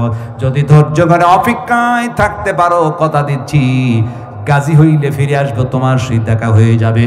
ওরে পারের স্ত্রী শুনে রাখো, আমার আল্লাহ রব্বুল আলামিন যদি আমারে শহীদ করে দেয়, জান্নাতের মধ্যে স্বামী আর স্ত্রীর পরিচয় আল্লাহ করায়া দিবে। সুবহান। যুবকরা শোনো, চিঠি পাওয়ার পর আবার আমি ধৈর্য ধরলাম। 6টি মাস চলে গেল। 6 মাসের মাথায় আমি আবার সেজে গুজি আমার স্বামীকে ওয়েলকাম জানার জন্য অপেক্ষা করলাম। স্বামী যদি গাজী হয়, বাড়িতে ফিরে আসবে, কষ্ট হবে, আমি তার ওয়েলকাম করব। কিন্তু দেখলাম দ্বিতীয়বার আবার যুবক চলে এলো, সালাম দিল, দরজা খুলে দিলাম, একটা চিঠি আমার হাতে দিল। চিঠিতে দেখলাম আগের মতোই লিখছেন পারের স্ত্রী রে। এবারও বাড়িতে আসতে চাইলাম, খলিফুবার আমারে বাড়িতে আসতে দিল না, আর একটা রাষ্ট্রে পাঠিয়ে দিয়েছে 3 মাসের জন্য। সেখানে সেনাপ্রধানের দায়িত্ব আমারে পালন করতে হবে। ধৈর্য ধরাম, অপেক্ষায় যদি থাকতে পারো আল্লাহ রাব্বুল আলামিন তোমারে কল্যাণ দিবেন। গাজী হইলে ফিরে আসবো, দেখা হবে। শহীদ যদি হয়ে যায় জান্নাতের মধ্যে আল্লাহ রাব্বুল আলামিন স্বামী আর স্ত্রীর তিনি পরিচয় করায়া দিবেন। সুবহান। যুবক প্রেষণা আবার অপেক্ষা করলাম। 9টি মাস যখন কেটে গিয়েছি, ধৈর্য আর ধরতে পারলাম না। দীর্ঘদিন হয়ে গেল আমার স্বামী ঘরে নেই, নিজেকে ধরে রাখতে পারলাম না। দরজা আটকায় দিলাম, জানালা আটকায় দিয়া, রাত্রিবেলায় আমি আমার আলোটা কমায় দিয়া, টিম টিম করে বাতি জ্বলছে, অন্ধকার বানায় দিয়া, নিজের দুঃখটা না সামলাইতে পেরে আমার স্বামীকে পাওয়ার জন্য প্রেম নিবেদনের গান আমি গাইতে শুরু করলাম। হঠাৎ করে যুবক তুমি আমার ঘরের পিছন দিক দিয়া ঢুইকা আমার ধমক লাগিয়েছে। যুবক একবার প্রশ্ন করনে আমি কেন গান গাইলাম? যুবক শোনা রাখো, এই যে প্রেম নিবেদনের গান গাচ্ছিলাম, চরিতার্থ করার জন্য গান আমি গাই নাই, কোন যুবককে পাওয়ার জন্য আমি কিন্তু গান গাই নাই। একপাটা আমার স্বামী আব্দুল্লাহ ইবনে সাদ রাদিয়াল্লাহু তাআলা আনহুকে পাওয়ার জন্য আমি গান গেয়েছিলাম। হঠাৎ করে তুমি আমার ঘরের মধ্যে প্রবেশ করলা পিছন দিক দিয়া, সামনে দিক দিয়ে, আসলে অন্যায় করেছ। 2 নাম্বার অনুমতি নাও নাই, 3 নাম্বার সালাম দাও নাই, 4 নাম্বার একবার আমার প্রশ্ন করো নাই। কোরআনুল কারিমের 4টা লঙ্ঘন করার কারণে সকালবেলা খলিফা ওমরের দরবারে তোমার বিরুদ্ধে 4টি মামলা হয়ে যাবে। আল্লাহু আকবার। খলিফা ওমরের দিলে এখন ভয় কম না বেশি? কম না বেশি? ভয় কিন্তু আরো বেশি বেড়ে গিয়েছে। আবার ভাইরা শেষ করে দেব, রাত কিন্তু 11:48 বেজে গেছে। আর কিছু সময় চলবে? কতক্ষণ? আর 20 মিনিট? 20 মিনিট চলবে তো না সারা রাত? সারাটা আছেন তো? থাকতে পারবেন? আপনারা থাকেন, আমি কিছুক্ষণ পর বাড়ি যাই, তবে কিছু সময় চলবে ইনশাআল্লাহ। তার আগে আমি একটু টেস্ট করব আসলে আপনারা থাকতে পারবেন কিনা। মর্দে মুজাহিদের মতো একবার তাকবীর দিতে পারবেন না? আমি আজকে পরীক্ষা করব, এখানে আর কিছু সময় চলাবো। সামনে আছে হয়তো তোমার বিচার হবে। মামলা হয়েছে কয়টি? 4টি বিচার, রায় কি হয় এটা আপনি শুনে যাবেন না? আমি বলি আখিরি মোনাজাত করব ইনশাআল্লাহ। এরপর সংক্ষেপে কিছু মায়েদের কথা বলবে, এরপর কবরস্থানে যারা শহীদ আছে তাদের ব্যাপারে একটু কথা বলে দোয়া করবো ইনশাআল্লাহ। এই জন্য আমি আপনাদেরকে বলবো। আবার ভাইরা, তাহলে আমরা কিছু সময় বলবো এখানে অবিবাহিত ছেলে যারা আছে, এখন বিয়ে শাদী হয় নাই, কয়জন হাত তুলে দেখাও তো দেখি। তরুণ যুবক ভাইয়েরা, কে বিয়ে করো নাই একটু হাত তুলে দেখাও। বিয়ে শাদী এখনো হয়নি, একটু হাত তুলে দেখাও তো। সব বিবাহিত লোক, এই ছেলেরা হাত উঠাও, বিয়ে করো নাই, হাত তোলো। যাদের বিয়ে হয়নি, এখনো বিয়ে করো নাই, বউ ঘরে আসে নাই, তারা একটু হাত তুলে দেখাও না ভাই। হায় হায়, সব বিবাহিত লোক রে। খুব কম দেখছি সব বিবাহিত। তাহলে তরুণ যুবক ছাত্র মনে হয় তো নাই, দেখছি আশ্চর্য হয়ে গেলাম। এই 2 জন বিয়ে করছো তোমরা না? লজ্জায় হাত উঠাচ্ছে রে এরা। তাহলে মাত্র কয়জন আছে? একটু হাত তুলে দেখান তো, কারা কারা বিয়ে করেননি হাত তুলে দেখান, লজ্জা নাই, হাত তুলে দেখান। 1 2 3 4 5 6 7 জন আছে। 10 জনও মনে হয় নাই নাকি? মঞ্চে আছে নাকি কেউ অবিবাহিত? আচ্ছা, মঞ্চেও আছে। আচ্ছা, এই 5-7 জন আছে, তোমরা কি তাকবীর দিতে পারবে? হ্যাঁ, একজনও কথা বলবেন না। এই 5-6 জন যে আছে একটা আওয়াজ দিবে। এটা যদি আওয়াজ দেয় তাহলে বুঝবো ওয়াজ বুঝতেছে, ওয়াজ চলবে ইনশাআল্লাহ। তোমরা এই 5 জন আওয়াজ দিতে পারবে না? 5 জন একাই যথেষ্ট। মর্দে মুজাহিদের মতো একটা তাকবীর দিতে পারবে না? লিল্লাহে তাকবীর। এই তো 2 জন সেই তাকবীর দিয়েছে। লোক কম হলে কি হবে? আপনারা কেউ তাকবীর দেবেন না, শুধু যারা বিয়ে করেনি তারা। লিল্লাহে তাকবীর। কে বলেছে শক্তি নাই? লোক কম, তারপরে তো আওয়াজ আছে। আলহামদুলিল্লাহ বলেন। সব বিবাহিত লোক। এবার তোমরা চুপ করে দেখবে তোমাদের কয় গুণ বেশি হতে হবে এদের আওয়াজ। আপনারা তাকবীরে বুঝিয়ে দেবেন বুড়া হইতে পারি, কিন্তু এখনো ইমানি শক্তি কমে নাই, পারবেন না। তাকবীর কিন্তু জোরে হবে। লিল্লাহে তাকবীর। দেখেন এই ভাই কি তাকবীরে ফ্যাশন, দাঁড়ায় বুলেটের মতো, আল্লাহু আকবার, মর্দে মুজাহিদের মতো। এবার বিবাহিত অবিবাহিত সকলে মিলে তৃতীয় একটা তাকবীর হবে। এইটা সামিরা নিচে থাকবে না উপরে যাবে? উপরে যাবে তো। শুধু তাই না, তাকবীর এলাকা যারা দুষ্টু শয়তান আছে তারা যেন ভেগে যায়, ভয় পায়। কিছু দুষ্টু আছে না, শয়তান যাতে না থাকে। পারবেন না? আচ্ছা, ঈশার নামাজ তো হয়ে গেছে, অজু ছুটে গেলে কোনো সমস্যা নেই। শেষবারের মতো একটা তাকবীর দিবেন। এই আওয়াজের সময় দুটি হাত এভাবে মুষ্টিবদ্ধ করে তাকবীর দিতে সকলে রেডি হন। টান টান হয়ে দুটি হাত মুষ্টিবদ্ধ এভাবে ঝাঁকি দিবেন, আল্লাহু আকবারে ঝাঁকি দিবেন। কিন্তু সাবধান থাকবেন কারো যেন পিঠে মুখে না লাগে, এদিকে খেয়াল রাখবেন। লিল্লাহে তাকবীর। আল কোরআনের আলো সংসদে জালো, আমার নেতা তোমার নেতা। লিল্লাহে তাকবীর। মাশাআল্লাহ, আলহামদুলিল্লাহ। তাহলে আর কিছু সময় চলবে তো? চলবে ইনশাআল্লাহ। আমার ভাইয়েরা, হযরত আব্দুল্লাহ ইবনে সাদ রাদিয়াল্লাহু তাআলা আনহু তিনি 9 মাসের জন্য প্রধান সেনাপতির দায়িত্ব নিয়ে জিহাদের মাঠে চলে গেছেন।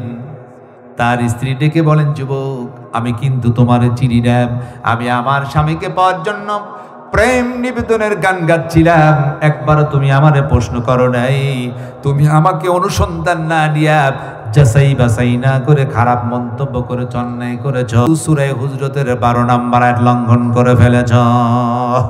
তোমার বিরুদ্ধে মামলা হবে। কয়টি মামলা? 4টি মামলা। এখন হযরত ওমর বলছেন, সর্বনাশ, মামলা তো হবে 4টি। ডেকে বলতেছেন, যুবতী আমার বিরুদ্ধে তো মামলা হবে, শোনো, আমি তোমার কাছে একটু ছুটি চাচ্ছি, সেটি হচ্ছে এই, আমাকে একটু বাড়িতে যাওয়ার সুযোগ করে দাও। বাড়ি থেকে আমি ফিরে আসবো, পালাবো না, যেহেতু আমি একজন মুসলমান। মুসলমান কখনো ওয়াদা খেলাপ করতে পারে না। মুসলিম জাতি কখনো ওয়াদা খেলাপ করে না। মুসলিম জাতি কখনো ভয় পায় না। মুসলিম জাতি সিংহের জাতি, মুসলিম জাতি হচ্ছে বীরের জাতি, মুসলিম জাতি জীবন দিতে রাজি আছে, মুসলিম জাতি ফাঁসির কাস্টে ঝুলতে রাজি আছে, বাতিল শক্তির কাছে কখনো মাথা নত করে না। কথা বলে ঠিক কিনা? তাই তো আমাদের পাবনার মাওলানা মতিউর রহমান নিজামী হাসতে হাসতে গলায় রশি পরে নিয়ে শহীদ হয়ে গেছেন। কথা বলেন ঠিক কিনা? মতিউর রহমান নিজামী শহীদ। মতিউর রহমান নিজামীর যেই দিন ফাঁসি হবে, তার পরিবারের লোক এলো সাক্ষাতের জন্য। আমি সেই দেশের ছেলে, শহীদের এলাকার সন্তান। তার সন্তান আব্দুল মুমিনকে ডেকে বলল, বাবা আজকে ফাঁসির কাস্টে আমাকে যেতে হচ্ছে, তুমি আমার একটু পরামর্শ দাও। ফাঁসির কাস্টে আমি লুঙ্গি পরে যাইব না জামা পায়জামা পরে আমি ফাঁসির কাস্টে যাব? হাসিবুকে যখন বলছেন, মুমিন তাকে বিদায় দেওয়ার সময় বলছে, আব্বা আপনার চয়েসফুল যে পোশাক, আপনি পাঞ্জাবি পায়জামা পরতে সেইটা পরেই আপনি ফাঁসির কাস্টে যাবেন। জোরে বলুন সুবহান। আবার ভাইরা, মর্দে মুজাহিদ আল্লাহর জমিনে যারা দিন প্রতিষ্ঠিত করতে চায়, মৃত্যুর পরোয়া করে না, তাদের আল্লাহকে ছাড়া কাউকে ভয় পায় না। যার কারণে মাওলানা মতিউর রহমান নিজামী সাহেব তিনি হাসতে হাসতে সেজেগুজে ফাঁসির কাষ্ঠে শহীদ হওয়ার জন্য তিনি সেখানে বরণ করে নিয়েছিলেন। আজ স্বৈরাচারী সরকার, বিগত সরকারকে বলবো, তোমাদের মৃত্যুর এত ভয় কেন? তোমরা পালিয়েছ বাংলাদেশে, চলে আসো। স্বৈরাচারী কয়েদে আলেমদেরকে ফাঁসির কাষ্ঠে ঝুলিয়ে অন্যায়ভাবে হত্যা করেছ, তোমাদেরকে বাংলার জমিনে ফাঁসির কাষ্ঠে ঝুলিয়ে হত্যা করা হবে। কথা বলেন ঠিক কিনা?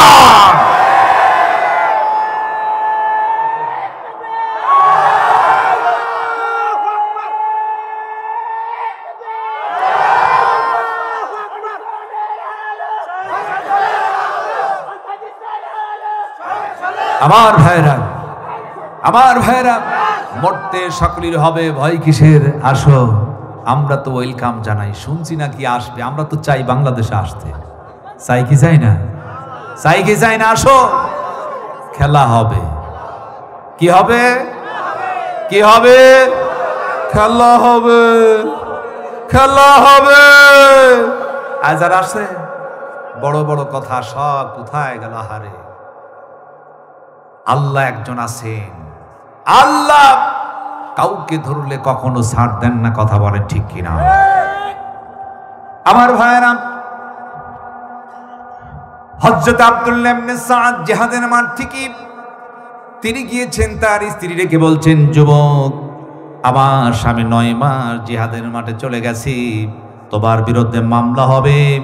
খলিফাতুল মুসলিম আমিরুল মুমিনিন হযরত ওমর ফারুক ভাই তত্তর করে কাঁপতেছেন, বলতেছেন, যুবতীর শোনো, আমাকে একটু ছুটি দাও, বাড়িতে চলে যেতে চাই। তুমি চলে যাবে খলিফা ওমরের দরবারে, সেখানে গিয়ে আমাকে দেখতে পাইবে। আমি কখনো পালাবো না, মেহেরবানি করে আমার একটু ছুটি দিয়ে দাও। সুবহান। কারণ তিনি তো খলিফা, দরবারে গেলে দেখবেন খলিফা ওমর বসা। সুবহান। যুবতী বুঝে ফেলেছে, নিঃসন্দেহে যুবক চরিত্রবান, আল্লাহ কখনো পালাবে না। কথাই আমি বুঝতে পেরেছি, বলে যাও, আমি তোমার অনুমতি দিয়ে দিলাম। জোরে বলো আল্লাহু আকবার। আমার ভাইরা, খলিফা হযরত ওমর ফারুক দৌড় মেরেছেন, এক দৌড় দিয়ে বাড়ির মধ্যে ঢুকলেন, আপন কন্যা ফাতেমাকে ডাক দিলেন, মা, তোমার কাছে একটা প্রশ্ন করি মা, একজন স্ত্রী তার স্বামী ছাড়া সর্বোচ্চ কতদিন পর্যন্ত অপেক্ষা করতে পারবে? ডাক দিয়ে বললেন, বাবা, একজন স্ত্রী তার স্বামী ছাড়া সর্বোচ্চ 4 মাস ওয়েটিং এ থাকতে পারবে। 4 মাস যদি পার হয় অ্যাক্সিডেন্ট করার সম্ভাবনা আছে, 4 মাসের বেশি থাকা যাবে না। শোনার সঙ্গে সঙ্গে খলিফাতুল মুসলিমিন আমিরুল মুমিনিন চমকে উঠলেন। আমি তো আব্দুল্লাহ ইবনে সাদকে 9 মাস তার স্ত্রী ছাড়া জিহাদের মাঠে রেখেছি, এটা আমার জন্য ঠিক হয় নাই। সঙ্গে সঙ্গে হযরত ওমর ফারুক জিহাদের মাঠে হাজির হয়ে পড়লেন। আব্দুল্লাহ ইবনে সাদ, শোনো, এই মুহূর্তে তোমার ছুটি দিয়ে দিলাম, যাও, তুমি বাড়িতে চলে যাও। জোরে বলো সুবহানাল্লাহ। আমি খলিফাতুল মুসলিমিন আমিরুল মুমিনিন হযরত ওমর এই মুহূর্তে ঘোষণা দিলাম, আমার দেশে যারা সৈনিক ডিপার্টমেন্টে, পুলিশ, র্যাব, বিডিআর, আর্মি যারা আছো, সর্বোচ্চ 3 মাস, 3 মাসের বেশি থাকতে পারবে না। 3 মাস অন্তর অন্তর আমি ছুটির ঘোষণা দিয়ে দিলাম। জোরে বলুন না সুবহানাল্লাহ। আজকে আমাদের দেশে অনেক ভাইরা প্রবাসে থাকে, বছরের পর বছর। আছে কি নাই? আমি কিন্তু খারাপ বলি নাই, সব মা কিন্তু খারাপ না, সব মা খারাপ না। তবে বেশিরভাগ প্রবাসীর স্ত্রী এখন নষ্ট হয়ে যাচ্ছে। তার কারণ, বিবাহ করে চলে গেলে তার হক তো আদায় হচ্ছে না, সেখান থেকে মোবাইল ফোন দেওয়া হচ্ছে। যখন এই মোবাইল ফোন দেওয়া হয়, মোবাইল ফোন দেওয়ার পর এখন কি করে? মোবাইল ফোন নিয়ে হোয়াটসঅ্যাপ, মেসেঞ্জার, ইমোতে কথা হয় স্বামীর সহিত, মাঝে মাঝে আরো 2-4টা স্বামী বানিয়ে ফেলে। আছে কি নাই? আছে কি নাই? অঘটন সমাজে অহরহ চলছে। মাদের মা, খবরদার, এভাবে অন্যায় ভাবে চাহিলের চোখের মতো বেপর্দা হয়ে অন্য প্রেম নিবেদনের মাধ্যমে চরিত্রকে নষ্ট করা যাবে না। কথা বলে ঠিক কিনা? কথা ঠিক কিনা? মায়ের যারা এসেছেন, মায়েদের কাজ হচ্ছে 4টি কাজ। কয়টি কাজ? 5 ওয়াক্ত নামাজ, রমজান মাসে রোজা, স্বামী থাকলে স্বামীর খেদমত করবে, আর যদি পর্দায় থাকে রাসূল বলেছেন বিদায় হিসাবে জান্নাত। জোরে বলুন সুবহানাল্লাহ। মায়েদের এই 4টি কাজ করার তৌফিক দেন সকলে, বলুন আমিন। অনেক মা আছে দেখবেন, রমজানের রোজা তো রাখি, 5 ওয়াক্ত নামাজও পড়ে, স্বামীর খেদমত সব মায়েরা করতে চায় না। কিছু মা আছে দেখবেন স্বামীকে গুনতেই চায় না। আছে কি নাই? বলে আমি হয়েই ভাত খাইলাম, অন্য কেউ হলে ভাতই খাইতো না। আছে কি নাই? মাদের মা, খবরদারি কথা স্বামীকে বলবেন না। এর কারণ কি? এর কারণ হচ্ছে এই, আমাদের বাংলাদেশে কৌতুক নামক যৌতুক প্রথা চালু আছে কি নাই? এই যৌতুক থাকার কারণে 5 লক্ষ টাকা নিয়েছেন, আপনার স্ত্রী আপনার কান ধরে উঠায় আর বসায়, আমার বাবা 5 লক্ষ টাকা দিয়েছিল বলে সংসার চলে, নইলে চলতো না। কথা আছে কিনা? যৌতুক নিয়ে বিবাহ করা যাবে না, এটা হারাম। যার কারণে আয়ের এই দশা। মাদের মা, খবরদার, অভিযোগ আপনারা করবেন না। আমার ভাইরা, মাদেরকে বলবো, মা, আবার অনেক ভাই আছে দেখবেন বউ পিটানো জম, কথায় কথায় স্ত্রীকে পিটায়। এরকম স্বামী আছে কিটাই, বউরে মারে, লবণ একটু বেশি হয়েছে তো অমনি পিটন। আপনারা কি বউ মারা কোনো ছেলে পেলে আছে নাকি? বউকে মারে। খবরদার স্ত্রীর গায়ে হাত দেবেন না। মায়েরা পর্দা রাতে মনে মনে বলতে, আল্লাহ এরকম হুজুরই তো দরকার। হুজুর আমাদের পক্ষে। আমি আজকে মায়েদের পক্ষে। মায়েদের বিরুদ্ধে কোনো অভিযোগ করা যাবে? কোনো কারণে যদি শাসন করতে লাঠি মনে হয় 4-5 হাত লাগবে, পাইকিরি হারে মারা যাবে। লাঠি হবে কি এক বিগত আধা হাত লাঠি থেকে পিটুনি দেওয়া যায়? মারা যায় না। আপনারা স্ত্রীদেরকে মারবেন না, তাদেরকে ভালোবাসেন। স্বামী স্ত্রী এক জায়গায় বসে যদি মুস্কি হাসি দিয়ে আল্লাহর আরশে আজীব ধন্য হয়ে যায়। জেরুল সুবহান। 4 নম্বর, মায়েরা পর্দায় থাকবেন। আজকে তো পর্দা নেই, আছে দরজার জানালায় পর্দা। কথা আছে কিনা? এই দেশে ইন্ডিয়ান চ্যানেল আমি মাঝে মাঝে বলে থাকি, আজকে আমরা মাঝে মাঝে বলে থাকি যে একজন লোক গরু পালতেছেন, সেই ইন্ডিয়া থেকে আমাদেরকে, আমরা একটা গাভী গরু আপনি পালন করতেছেন, সারাদিন ধরে আমার বাংলাদেশের মানুষ সেই গরুটির পিছন সাইডটা রাখলো, বাংলাদেশে মাথা আছে ইন্ডিয়ায়, সারাদিন ধরে বাঙালিরা গরুকে ঘাস খাওয়ায়, এর মাধ্যমে দুধ দহন করবে, খাবে, কিন্তু পিছনটা আছে ইন্ডিয়া দিকে। সারাদিন বাঙালিরা ঘাস খাওয়াচ্ছে গরুকে, আর ইন্ডিয়ার এসে দুধটা দহন করে নিয়ে চলে যাচ্ছে। কথা বলেন ঠিক কিনা? এর কথা অর্থ এটা আমি বোঝাতে চাচ্ছি, ইন্ডিয়ান মানুষকে ভালোবেসে কিছু চ্যানেল এই বাংলাদেশের মধ্যে ঢুকিয়ে দিয়েছে বাঙালির ইমানকে নষ্ট করার জন্য। কথা বলেন ঠিক কিনা? ডিশ টাইনের মাধ্যমে স্টার জালসাজি, বাংলাজি সিনেমা, কেরণমালা, পাখি, এইটা সেইটা দিয়ে আজকে নারীদের চরিত্রকে নষ্ট করে দিচ্ছে। কথা বলেন ঠিক কিনা? এই দেশের মায়েরা কি টিভি দেখে নাকি? টেলিভিশন দেখে? আমার পাবনার মায়েরা ভাবনা ছাড়াই দেখে। মায়েরা হিন্দি মার্কা গানের সিরিয়াল, আপনার সন্তান পেটে আসছে, আপনি তো হিন্দি সিরিয়াল দেখেন, আপনার মেয়ে হিন্দি মার্কা হবে। কথা আছে কিনা? এই জন্য পেটটাকে ঠিক করতে আল্লাহ পাক তৌফিক দিন। সকলে বলো আমিন। আমার ভাইরা, আব্দুল্লাহ ইবনে সাদের স্ত্রী ডাকতে বলতেছেন, যুবককে বলতেন, ঠিক আছে তুমি চলে যাও।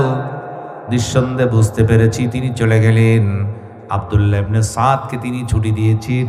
আব্দুল্লাহ ইবনে সাদকে সকালবেলা, আমার ভাইরা, হযরত ওমর ফারুক রাদিয়াল্লাহু তাআলা আনহুর বিরুদ্ধে মামলা হয়েছে 4টি। আব্দুল্লাহ ইবনে সাদ রাদিয়াল্লাহু তাআলা আনহুর স্ত্রী চলে এসেছেন মামলা দায়ের করার জন্য। আসার পর সেখানে হযরত ওমর বসা, বারবার করে হযরত ওমরের চেহারার দিকে তাকায়, আবার রাস্তার দিকে তাকায়। খলিফা ওমর কে দেখে তিনি বুঝতে পারেন নাই সেই প্রতীক কোথায় গেল। গত রাত্রিতে যিনি 4টি অন্যায় করেছেন, যার বিরুদ্ধে খলিফা ওমরের দরবারে মামলা করার জন্য এসেছি, যুবক কেন এখন আসে না? আবার খলিফা ওমরের চেহারার দিকে তাকায়, আর মনে মনে ভাবে এই চেহারা তো রাত্রির চেহারের সহিত হুবহু মিল রয়েছে। সুবহান। রাত্রিতে যুবকের সহিত কথা হলো, এর চেহারা তো একই দেখা যায়। ওমর বলছেন, যুবতী কিছু বলতে চাও? বলে, হ্যাঁ আমি বলতে চাচ্ছি সেটা হচ্ছে একজন যুবকের বিরুদ্ধে আমি মামলা দায়ের করার জন্য এসেছি। যুবকের অপেক্ষায় আমি আসি মুস্কি হাসি দিয়া। খলিফা ওমর বলতেছেন, যুবতী যার অপেক্ষায় বসে আছে তিনি আর কেউ নয়, আমি হচ্ছে সেই খলিফা ওমর। গত রাত্রিতে তোমার সেই কথাবার্তা হয়েছিল। জোরে বলো আল্লাহু আকবার। যুবতী মহিলা ভয় পেয়ে গেছে, সর্বনাশ, আমি খলিফার সিদ্ধান্ত ব্যবহার করলাম, তার বিরুদ্ধে মামলা দায়ের করেছি 4টি খলিফা ওমরের দরবারে। যার কাছে আমি বিচার চাই, এখন থেকে সে নিজেই হচ্ছে বিচারক আসামি। সুতরাং বিচার চাইবো কার কাছে? সঙ্গে সে দাঁড়িয়ে বলতে, খলিফাতুল মুসলিম আমিরুল মুমিনিন, আপনার বিরুদ্ধে মামলা দায়ের করতে এসেছিলাম, মামলা দায়ের আর করা হলো না। জোরে বলো সুবহানাল্লাহ। আমার ভাইরা, এই জন্য আমি বলতে চাই, খলিফা ওমর তিনি ছিলেন আশিদ্দাউ আলাল কুফার। সমর্থ সাহাবীরা ছিলেন খুবই কঠোর, সৎ কাজের আদেশ অসৎ কাজের বাধা দিতেন। পরস্পর তারা ছিলেন নিবেদিত প্রাণ। সেই সাহাবীদের পথে এবং মতে আমাদের সকলকে চলতে হবে, কোরআন সুন্নাহ ভিত্তিক। তাহলে একমাত্র মুক্তি। আল্লাহ এবং তার রাসূল এবং সাহাবায়ে কিরামের পথে মধ্যে যদি চলতে পারেন তাহলে মুক্তি, নইলে বাঁচার উপায় নাই। পাশেই আছে আপনাদের গোরস্থান, অসংখ্য মানুষ কবরের মধ্যে শায়িত আছে, আছে কি নাই? সেখানে আমাদের যেতে হবে কি হবে না? ওখানে আমাদের যেতে হবে, হবে কি হবে না? সেখানে যেতে হবে। কবরের মধ্যে মানুষ যখন চলে যাবে প্রশ্ন হবে কয়টি? তিনটি প্রশ্ন হবে, মার রব্বুকা ওমা দীনুকা ওমা নবিয়ুকা, তোমার রব কে, তোমার দিন কি, তোমার নবী কে। এখন যদি বলি প্রশ্নের জবাব সকলেই দিতে পারবেন কি পারবেন না? সকলেই পারবেন, কিন্তু বেইমান হয়ে যদি মারা যান, যখন বলে মার রব্বুকা, তোমার রব কে, আমার রব যে আল্লাহ, আল্লাহর হুকুম আমি মানি নাই, আমার মুখ দিয়ে কখনো রব্বি আল্লাহ বের হবে না। কথা বলেন ঠিক কিনা? দুই নম্বর, আমার দিনুকা, তোমার দিন কি, দিন যে আমার ইসলাম ছিল, আমি ইসলামকে মানি নাই, মন গড়া আইন দিয়ে আমার পরিবার, আমার সমাজ, আমার রাষ্ট্র পরিচালনা করেছি, সুতরাং দিনের আমি দুশ্মনী করেছি, আমার মুখ দিয়ে কখনো দিন যে ইসলাম, এই কথা আমার মুখ দিয়ে সেই দিন বের হবে না। কথা বলে ঠিক কিনা? আমার নবী মুহাম্মদ সাল্লাল্লাহু আলাইহি ওয়াসাল্লাম বের হবে না, কারণ আমি আমার নবীর আদর্শ কখনো পালন করি নাই। নবীর আদর্শ দিয়ে আমি আমার পরিবার, আমার সমাজ, রাষ্ট্র আমি চালাইতে পারি নাই। কথা ঠিক কিনা? রসুলকে আদর্শ, রসুলকে মডেল হানতে পারি নাই, আমরা অন্য কাউকে মডেল হিসাবে মেনে নিয়েছি। কথা বলেন ঠিক কিনা? আমার রসুল ছাড়া অন্য কেউ কখনো মডেল হতে পারে না। সুতরাং রসুলের আদর্শে সারা জীবন থাকলেন না, রসুলের দুশ্মনী করলেন, আপনি কবরে গিয়ে কখনো মুহাম্মদ সাল্লাল্লাহু আলাইহি ওয়াসাল্লাম যে আমার রসুল, এই কথা আপনার মুখ দিয়ে বের হবে না। আমার ভাইয়েরা, জবাব হবে না। কবরের মধ্যে এমন অবস্থার সৃষ্টি হয়ে যাবে, ডান দিক দিয়ে চাপ দিয়া বাম দিকে হাড্ডি বের হয়ে যাবে, বাম দিক দিয়ে চাপ দিয়ে ডান দিকে হাড্ডি বের হয়ে যাবে, দুই দিক দিয়ে চাপ দিয়ে জন্মের মতো মাটি সেই হাড্ডিগুলো মিশায়া দিবে। কিয়ামতের মাঠে এই কবরটা হচ্ছে পরীক্ষার জায়গা। হাসরের মাঠে মানুষগুলো যখন উঠবে, একটা নেকির কারণে জাহান্নামের ঘোষণা হয়ে যাবে। বান্দা ডেকে বলবে, আল্লাহ একটা নেকির জন্য আমার জাহান্নামে দিও না। আমার জলম দুঃখিনী মা আছে, আমার আব্বা আছে, আমার ভাই আত্মীয় স্বজন আছে, একটা নেকি যদি আনতে পারি জাহান্নাম থেকে মুক্তি পেয়ে যাও, আমার একটু সুযোগ দাও। আল্লাহ বলবেন, বান্দা বান্দিরে তোরে সুযোগ করে দিলাম। আল্লাহর বান্দা চলে যাবে জনম দুঃখিনী ভাইয়ের কাছে। জনম দুঃখিনী যেই মা তাকে এত কষ্ট করে মানুষ করলো, সন্তানকে এত ভালোবেসেছেন, শীতের দিন যখন প্রসব করে দিতাম, মা নিজে ভেজা জায়গা শুয়ে আমাদেরকে শুকনো জায়গা রেখেছিল। 9টি মাস মা পেটে ধারণ করলো, আমরা ঠিক মতো খানা পর্যন্ত খাইতে পারি নাই। মা যখন খানার প্লেটে বসেছিল, মায়ের পেটের ভিতরে কতবার কুড়ুই দ্বারা আঘাত করে দিলাম। জনম দুঃখিনী মায়ের চোখে, আমার জনম দুঃখিনী মায়ের খানা খাওয়া হয় নাই। খানার প্লেটটি সামনের দিকে ঠেলে দিয়া মা আমার আরাম করার জন্য বিছানায় শুয়ে পড়ল। মায়ের পেটের ভিতরে কতবার পা দ্বারা লাথি মেরে দিলাম।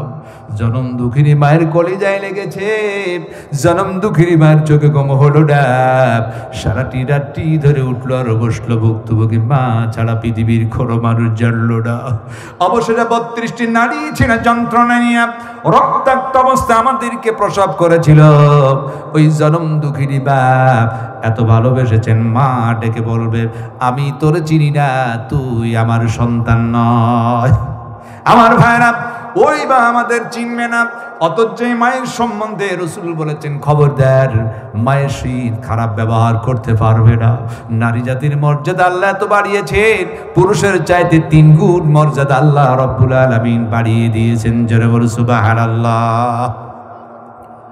মা সম্বন্ধে বলেছেন, শোনো, তুমি তোমার মায়ের দুধ পান করেছ, ও দুনিয়ার মানুষ শুনে রাখো, এক ফোঁটা দুধের ঋণ যদি আদায় করতে চাও, তোমার গায়ের যদি চামড়া কেটে পায়ের জুতা তৈরি করো, এক ফোঁটা দুধের ঋণ তুমি আদায় করতে পারবে না। আল্লাহর নবী একজন সাহাবা বলেন, ইয়া রাসূলুল্লাহ, ইয়া হাবিবাল্লাহ, আমি আমার মাকে কাঁধে উঠাইয়া হজ করলাম, সাপা মারোয়ায় গেলাম, মুজদালিফায় গেলাম, মিনা ময়দানে গেলাম, হুজুর গো, আমি কি আমার মায়ের যে দুধ পান করলাম এর কি হক আদায় হয়েছে নাকি? নবী আমার বললেন, সাহাবী রে, অনেক কষ্ট করে তুমি তোমার মাকে কাঁধে উঠাইয়া সাপা মারোয়া সাই করেছো, মুজদালিফায় গেলে, মিনা ময়দানে গেলে, ভালো কাজ করেছো। সাহাবী শুনে রাখো, তুমি তো তোমার মায়ের দুধ পান করেছো, এক ফোঁটা দুধের ঋণ আদায় করতে পারো নাই। মায়ের এক ধার দুধের দাম কাটিয়া গায়ের চাম, মায়ের এক ধার দুধের দাম, মায়ের এক ধার দুধের দাম কাটিয়া গায়ের চাপ পাপস বানাইলে ঋণ আদায় হবে না। এমন দরদি ভাবে কেউ হবে না আমার মা গো, এমন দরদি ভাবে কেউ হবে না আমার মা গো। মায়ে 10 মাস 10 দিনে পেটে ধারণ করেছিলাম, সেই মাকে কষ্ট কেহ দিও না অন্তরে। মায়ের পেটের বেদনা সহিতে মা পারেন না, মায়ের পেটের বেদনা,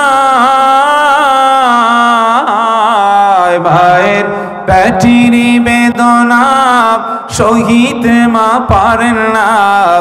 এমন দরদি ভাবে কেউ হবে না, এমন দরদি ভাবে কেউ হবে না আমার মা গো, এমন দরদি ভাবে কেউ হবে না আমার মা গো। মায়ের এক ধার দুধের দাম কাটিয়া গায়ের চাম, মায়ের এক ধার দুধের দাম,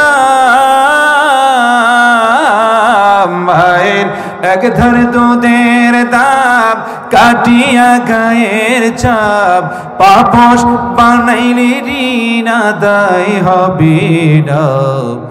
এমন দরদি ভাবে কেউ হবে না আমার মা গো, এমন দরদি ভাবে কেউ হবে না আমার মা গো। কথা বল ঠিক কিনা? আমার মা, আমার মা যে দুধ পান করেছে, আমার গায়ের চামড়া কেটে যে জুতা তৈরি করে 1 ফোঁটার দুধের ঋণ আদায় হবে না।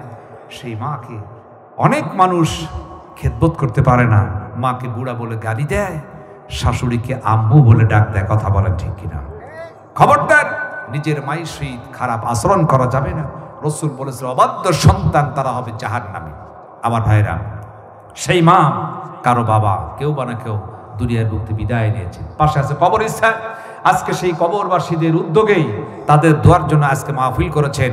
এই মাহফিল থেকে আমরা দোয়া করব মহান তাবারক তাআলা তিনি যেন কবরবাসীদের সকলের কবরে আযাবকে মাফ করে দেন। সকলেই বলুন আমিন।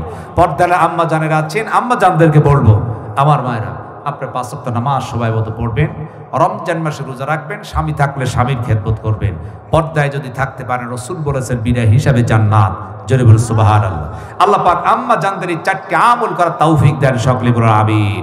আমি আপনাদেরকে বলবো আমার ভাইরা, আজকে এখান থেকে একটা আমলও যদি শিক্ষা করি তাহলে আমার মুক্তির উপায় হয়ে যাবে। এই জন্য আল্লাহ পাক বলেছেন فأما من طغى وآثر الحياة الدنيا فإن الجحيم هي المأوى। আল্লাহ পাক বলেছেন তারাই যাবে জাহান্নামে। 1 নাম্বার فأما من طغى, যারা হবে সীমা লঙ্ঘনকারী। وآثر الحياة الدنيا, যারা দুনিয়াকে বেশি মহব্বত করেছে, বড় ভেবেছে আখিরাতের তুলনায়। فإن الجحيم هي المأوى, আল্লাহ বলেছেন তারা হয়ে যাবে জাহান্নামী। এই জন্য আমি আপনাদেরকে বলবো 1 নাম্বার আমরা মিলিয়ে দেখি তো فأما من طغى আমরা সীমা লঙ্ঘনকারী হয়েছি কিনা।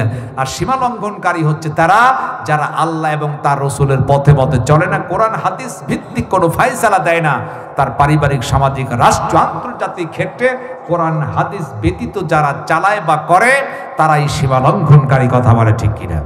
তাহলে সীমা লঙ্ঘনকারী থেকে বাঁচতে হলে আমাদের ব্যক্তিগত, পারিবারিক, সামাজিক সর্বক্ষেত্রে কোরআন হাদিস দিয়ে আমাকে চলতে হবে, আমার পরিবার চালাতে হবে, আমার সমাজ চালাতে হবে, আমার রাষ্ট্র চালাতে হবে। আল্লাহ পাক তৌফিক দিন। সকলে বলুন আমিন। 2 নম্বর ওয়াআতাল হায়াতাদ দুনিয়া, আল্লাহ পাক যেন এই দুনিয়াকে আখিরাতের তুলনায় বড় না মনে করি। দুনিয়া থাকবে তবে আখিরাতকে বেশি প্রাধান্য দিতে হবে। আল্লাহ পাক যেন তৌফিক দেন। সকলে বলুন আমিন। নইলে এই 2টি গুণ থাকলে জাহান্নামে যাবে। আল্লাহ বলেছেন বাঁচতে যদি চাও 2টি কাজ করো, ফাআম্মা মান খাফা মাকাম রাব্বিহ ওয়া নাহান নাফসা আনিল হাওয়া, তাহলে ফাইন্নাল জান্নাতা হিয়াল মাওয়া। যদি বল সুবহানাল্লাহ। 1 নাম্বার ফাআম্মা মান খাফা মাকাম রাব্বিহ, তোমার দিলে যদি ভয় থাকে আল্লাহর দরবারে তোমাকে দণ্ডায়মান হতে হবে, জবাবদিহি করতে হবে। দুনিয়ায় আমরা কি করেছি পুঙ্খানুপুঙ্খ আল্লাহর কাছে জবাবদিহি করতে হবে, কি হবে না? এই দাঁড়ানোকে যে লোকটি ভয় করেছে, ভয় যখন আসবে আল্লাহর বান্দা কখনো ইসলামের দুশ্মন হতে পারবে না। তাহলে 1 নাম্বার ভয় রাখতে হবে কার? আরো জোরবান কার?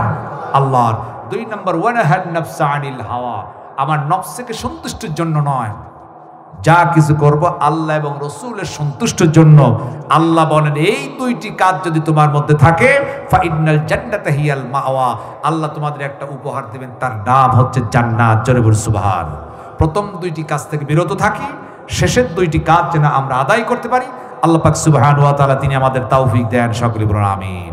আবার ভাইরা, আজকের যে মাহফিলের আয়োজন করেছেন সকলের জন্য প্রাণ খুলে দোয়া করা হবে ইনশাআল্লাহ। اللهم آمين.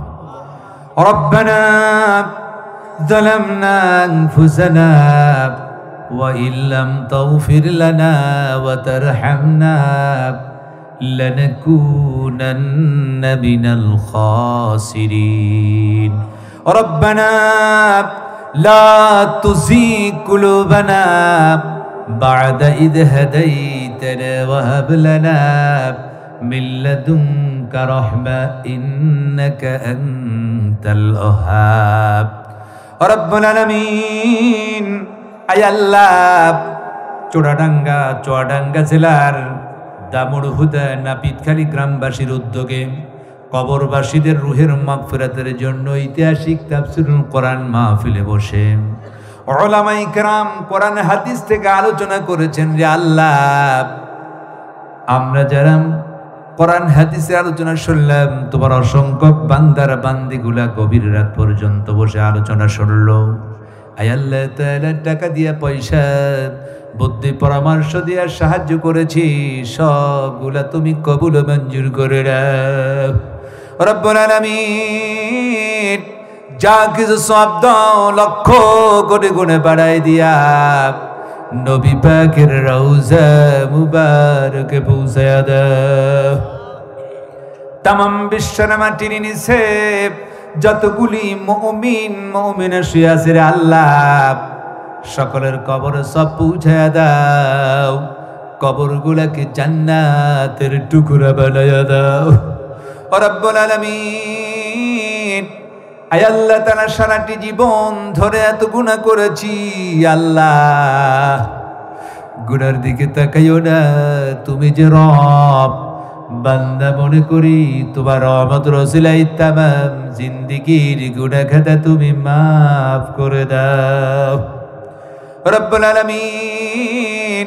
মা বোনেরা বড় কষ্ট করে ঘন্টার পর ঘন্টা কোরআন হাদিসে আলোচনা শুনলো রে আল্লাহ, মা বোনদেরকে তুমি কবুল করো, খাদিজাতুল কুবরা আয়েশা ফাতেমার মতো সম্মানিত বানায়া দাও রব্বুল আলামিন। আয় আল্লাহ তাআলা, আজকের মাহফিলের সম্মানিত সভাপতি জনাব মোহাম্মদ নূর আলীকে তুমি দ্বীনের গোলাম হিসাবে কবুল করে নাও রব্বুল আলামিন। আমার পূর্বক্ষণ পর্যন্ত আলোচনা রেখে ধন্য করেছেন অত্র এলাকার কৃতি সন্তান, সারা বাংলার আলোড়ন সৃষ্টিকারী বক্তা, বিশিষ্ট ইসলামী চিন্তাবিদ, মুফাসসির কোরআন হযরত মাওলানা আবুল কাসেম জিহাদি ভাই, আল্লাহ তার কণ্ঠটি গোটা বাংলার জন্য তুমি কবুল করে নাও রব্বুল আলামিন। আলোচনা রেখেছেন হাফেজ মোহাম্মদ শফিকুল ইসলাম শফিক ভাই, তাকে তুমি কবুল মঞ্জুর করে নাও রব্বুল আলামিন। সফর সঙ্গে এসেছেন হাফেজ মাওলানা আলী হাসান মুজাহিদ, আল্লাহ তুমি তাকে কবুল মঞ্জুর করে নাও রব্বুল আলামিন। যত উলামায়ে কেরাম উপস্থিত আছে আল্লাহ, সকলকে তুমি কবুল করো, কণ্ঠটি গোটা বাংলার জন্য কবুল করে নাও রব্বুল আলামিন। যেই বাড়িতে বসেছিলাম মা বোনেরা বড় কষ্ট করে রান্না করে আমারে খাওয়াইলো, আল্লাহ এই বাড়ির প্রতি খাস রহমত নাজিল করো আল্লাহ রব্বুল আলামিন। এই মাহফিলের যিনি প্রতিষ্ঠাতা, মাহফিল যিনি চালু করেছিলেন মরহুম হযরত মাওলানা আনিসুর রহমান সাহেব, দুনিয়ার বুকতে বিদায় নিয়ে অন্ধকার মাটির কবরের শায়িত রে আল্লাহ রব্বুল আলামিন। তোমার বান্দা মাওলানা আনিসুর রহমানের কবরটিকে তুমি জান্নাতের টুকরা বানায়া দাও। রব্বুল আলামিন মাইকওয়ালা প্রজেক্টরওয়ালা আয় আল্লাহ তাআলা মিডিয়ার ভাই তাজিব সেন্টারের আমার ভাই এসেছেন, আল্লাহ মিডিয়ার যারা এসেছেন আয় আল্লাহ তাআলা সকলকে তুমি কবুল ও মঞ্জুর করে দাও। আয় আল্লাহ তাআলা প্রজেক্টরওয়ালা লাইটওয়ালা আয় আল্লাহ তাআলা সকলকে কবুল করো, হালাল ব্যবসায় তুমি বরকত দিয়ে দাও। ও রব্বুল আলামিন আমার গাড়ির ড্রাইভার কি হিফাজত করো আল্লাহ, প্রতিদিন রাত্রি জেগে গাড়ি চালাতে বড় কষ্ট হয়। আয় আল্লাহ তার প্রতি রহম করো, রোড অ্যাক্সিডেন্ট যেন না করে আল্লাহ রব্বুল আলামিন। আয় আল্লাহ তাআলা পার্শ্বেই আসি কবরস্থান, অসংখ্য তোমার বান্দার বান্দিগুলা শায়িত এই নীরব নগরীতে তুমি সবগুলা পৌঁছায়া দাও রব্বুল আলামিন। আয় আল্লাহ কবরবাসীদের সকলের কবর আযাব তুমি মাফ করে দাও, কবরগুলাকে তুমি জান্নাতের টুকরা বানায়া দাও আল্লাহ। আয় আল্লাহ পর্দারে মা বোনেরা আছেন, এমন কোনো মা যদি থাকে তুমি তার সন্তান দাও নাই, আয় আল্লাহ সন্তান দিয়া কলিজা ঠান্ডা করে দাও আল্লাহ।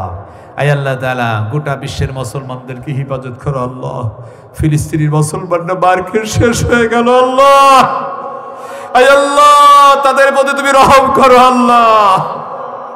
আল্লাহ আমাদের জন্মভূমি বাংলাদেশের প্রতি রহম করো আল্লাহ, আমাদের দেশ কোরআনের দেশ হিসাবে তুমি কবুল করো আল্লাহ। আয় আল্লাহ তাআলা কোরআন দিয়ে যে পার্লামেন্ট চলে আল্লাহ দেখার তৌফিক তুমি আমাদের দিয়ে দাও আল্লাহ। সমস্ত ইসলামী দলগুলাকে তুমি এক বানায়া দাও আল্লাহ। আয় আল্লাহ সকলকে এক প্ল্যাটফর্মে আসার তৌফিক তুমি দিয়ে দাও আল্লাহ। রব্বির হামহুমা কামা রব্বায়ানি সগীরা, রব্বির হামহুমা কামা রব্বায়ানি সগীরা। ربنا تقبل منا إنك أنت السميع العليم وتب علينا إنك أنت التواب الرحيم سبحان ربك رب العزة عما يصفون وسلام على المرسلين والحمد لله رب العالمين واجعل آخر كلمتنا عند الموت لا إله إلا الله محمد رسول الله।